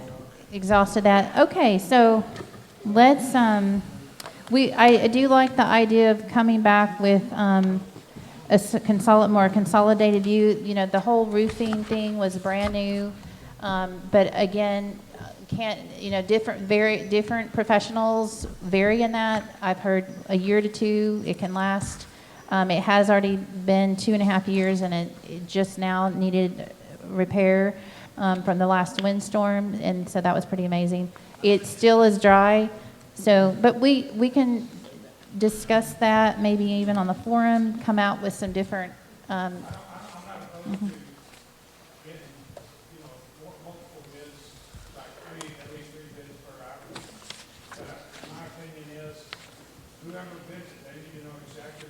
That's right. Because one person is going to say, well, I'll do this and this and that. And if they don't bid on exactly the same item, the exact same material, it's not going to be apples to apples. Right. Yeah, I agree with that, and I do think we should seek a bid for the whole roof too. I'll be looking for that because I subscribe to the idea that we do really need to get that. It is important. Like I said, water damage is something we want to mess with. Black mold's been mentioned. It's safety. It's our job to protect safety and welfare, and the building's one of our more valuable assets anyways, so let's just be sensible and protect that. Maybe that comes out of rainy day funds. So that's not funded. So does council want me to meet with John and see if we can get a plan together? Yes. That'd be great. I think that'd be a great idea Okay. myself. I'll reach out to you whenever you can do it. And if maybe there's the ability to get a potential list of the things that are identifiable that we know we would need to do in order to get Yeah, I think that would be occupancy. my approach with John too, because he's in the wood world. And prioritize Can you them. make sure that we get that within a couple of weeks, and that way? I'll put it on the form. I think Okay, and you that had way- his bid and you said you was gonna put it on the form, and I will. Okay. I'll put it on there for everybody to see. Thank All you, right. Terry. John Simmons, sometimes I can get a hold of those, that acid water shield, it's a membrane. Yeah. I might be able to go over there, temporary, something I can protect it for. I think I got some at home. I got some if you'll do it. Okay. All right. I'll bring it. We can't agree on that. That tarp's about had it, yeah. Okay, thank you so much for your expertise. We appreciate you being here. Okay, general comments. Chad McFarland, not here. Glenn Strauss? Glenn Strauss? He's distracted. Okay, Jack Sinkovich? Okay. Can I make a motion to adjourn? I'm sorry. You can have my job if you want. Kinsey Salisbury?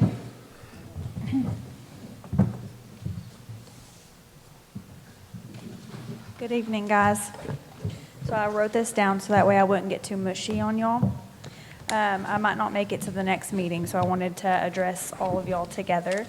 I know we haven't always seen eye to eye. I know this job isn't an easy one. I would personally like to thank the town for strengthening my existing bond with the community and bringing such amazing new friends into my life.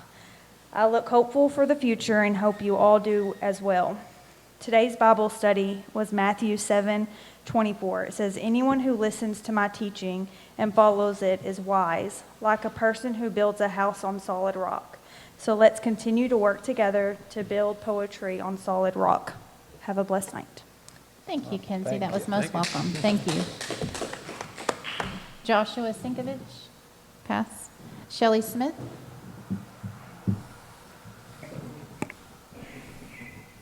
In May 2021, the mayor requested information regarding average taxable amount per acre. The mayor has stated several times that she only did this because 2 councilmen had requested the information, and because of that, she's bound by law to act. I'd like to know, who were the 2 councilmen? So I would like to give credit where credit's due, because you know what? If you're going to be a prudent financial manager of the town, you need to look at all resources. Remember, we had no revenue at the time. So looking for appraised values is something that any prudent financial advisor for the town would recommend, and then a financial officer for the town, they would be doing their due diligence to do so. So finding the appraised values of our, but I can't go into more detail here because of open meetings. I have to. Who were the 2 councilmen that requested this of you? I can respond to you outside of this meeting. Okay, I know it was not Jaffe and it was not Fowler. That leaves the 3 of you. So Do you we're not guys going to have you remember? do finger pointing, and I'm Oh, I'm so sorry. sorry. Yeah. Did And you- you're not going did to. you request No, you're not going to go there. You cannot So do you're, that. you, I would be happy to you did not email you. have 2 people ask, 2 councilmen ask you, did you? So, Shelley, we had on record, okay, on record, there is a video on record where 2 council members were asking for the appraised values. No, ma'am. Yes, there is. No, if you look at However, that but I'm record- not going that- to argue with you, and so you can sit down now. So, So, we're Brian, not going to go Tom, into that. did you guys request this? So they're not going to answer that. That's because you lied. No, Miss Shelley, that's quite the accusation. Excuse me. That is quite the accusation. I'm sorry. You know what? All right, all right, Patrick Smith.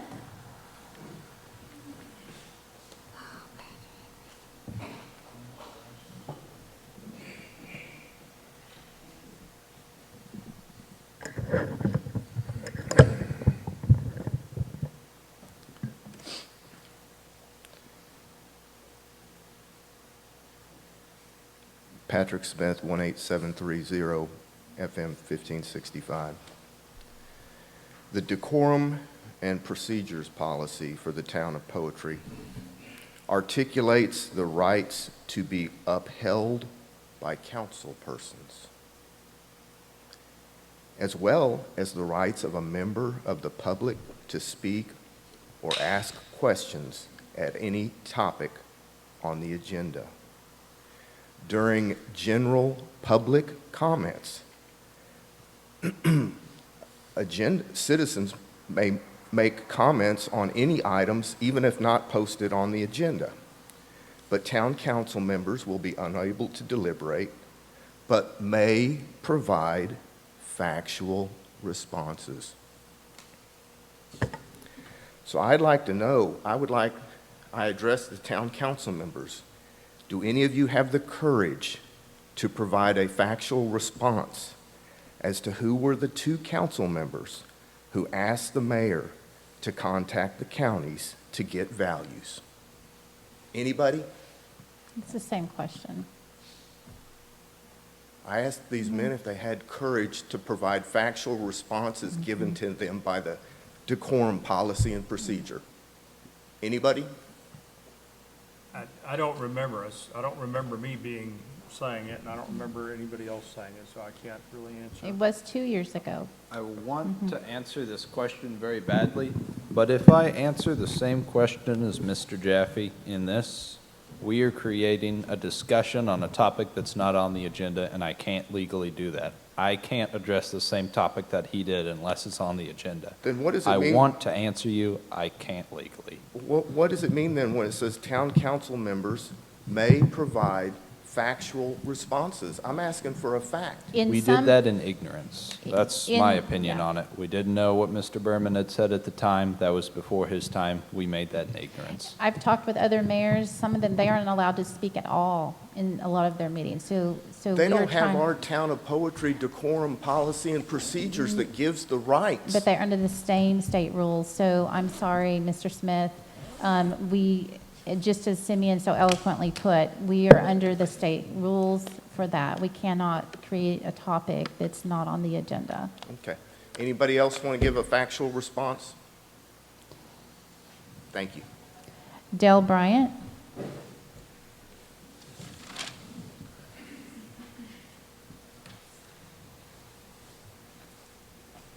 Dale Bryant, 11139 County Road 2464. Guys, I'm not trying to fight with you over this. I have a licensed commercial inspector, a firm that does these for a living.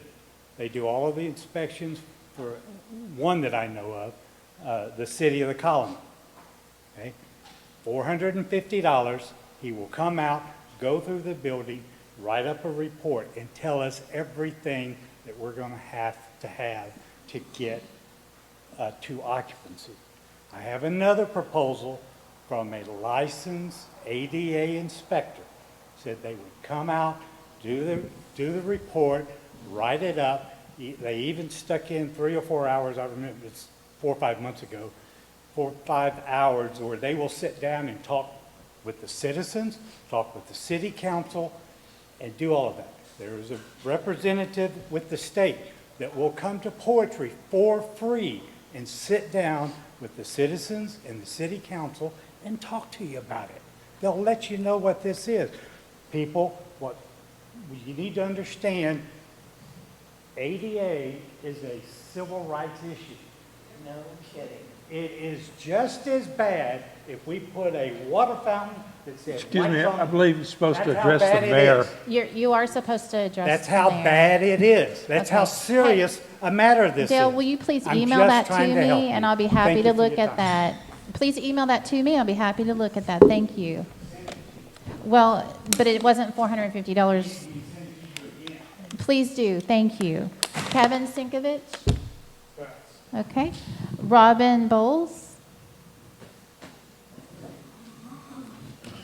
Hi, guys. I'm going to make this really brief. My name's Robin Bowles.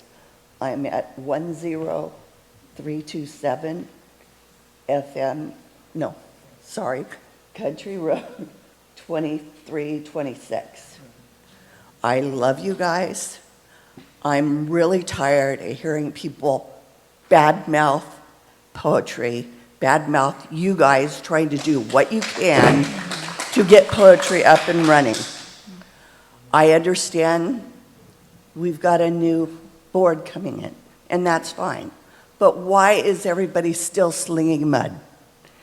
This 6th of May, everybody goes in and votes. They vote the way they want. We don't need you bad-mouthing you, or you, Simeon, or you, Brian, or Jaffe, or Anderson. And I'm not even going to go into the mayor, but everybody needs to learn how to be a Christian. I've heard this, we're all Christians, we're all doing this right, but you're not, you're bad-mouthing, and a good Christian does not bad-mouth. You turn your cheek.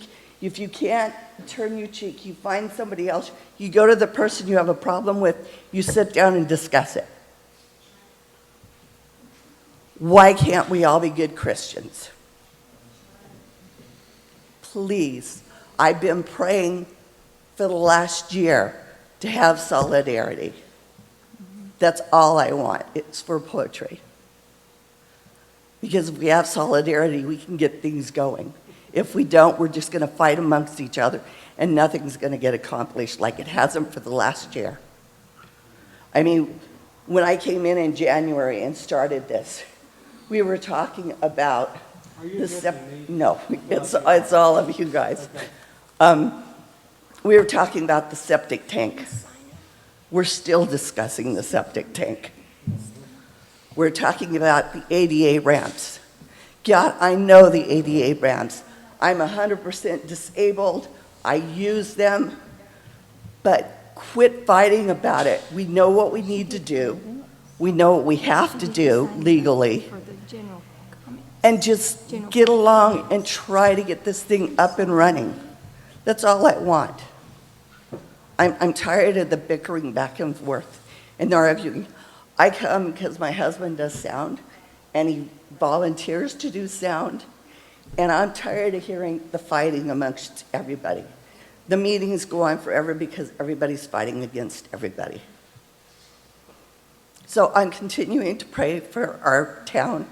Thank you. That's what was needed most, I believe. Thank you so much, Robin. Thank you, Robin. Tracy Hibbs?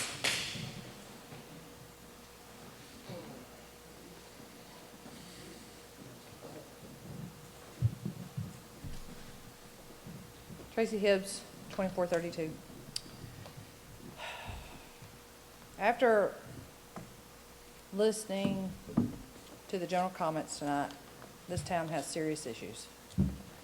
Serious issues usually start with leadership. All 5 of you are leaders in this town. And all 5 of you are responsible for some part in the discord in this town. And like Robin Bowles said, we got to get it together. At some point, we got to get it together. Okay? I played my part in coming up here and maybe not being as nice or whatever, but at least I'm not sitting there in front of the audience, staring at the ceiling, looking around. You know, that's not what leaders of the town do.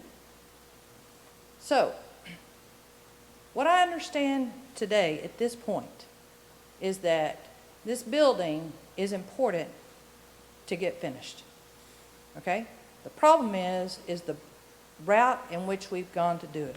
If you will remember, last year when we moved this building, I said, you need to get bids on the entire thing.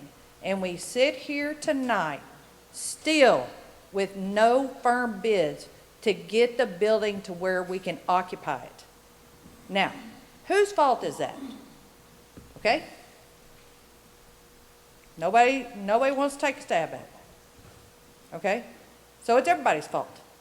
Because we don't have a cost sheet. We don't have a place to even store our town records. So when the next council comes through, we're all going to be in limbo again. So what do? You are the leaders of this town. Come on, we've got to get it together. Y'all have to work together for the good of the citizens that you represent. And I'm sick and tired of coming here week after week and the council bickering amongst each other. You just passed on a thing that you let the town not speak on, and you continue to speak on the subject. Okay? So we went to item number 13, and then we passed something for the septic tank, and you can't continue to talk about item number 13 without the input from the citizens. That's what you're here for. You're here to listen to the citizens. You're not here for your own agenda. You're here for the town. All I ask is that moving forward, you do just that. You do this for the town and not for your selfish reasons.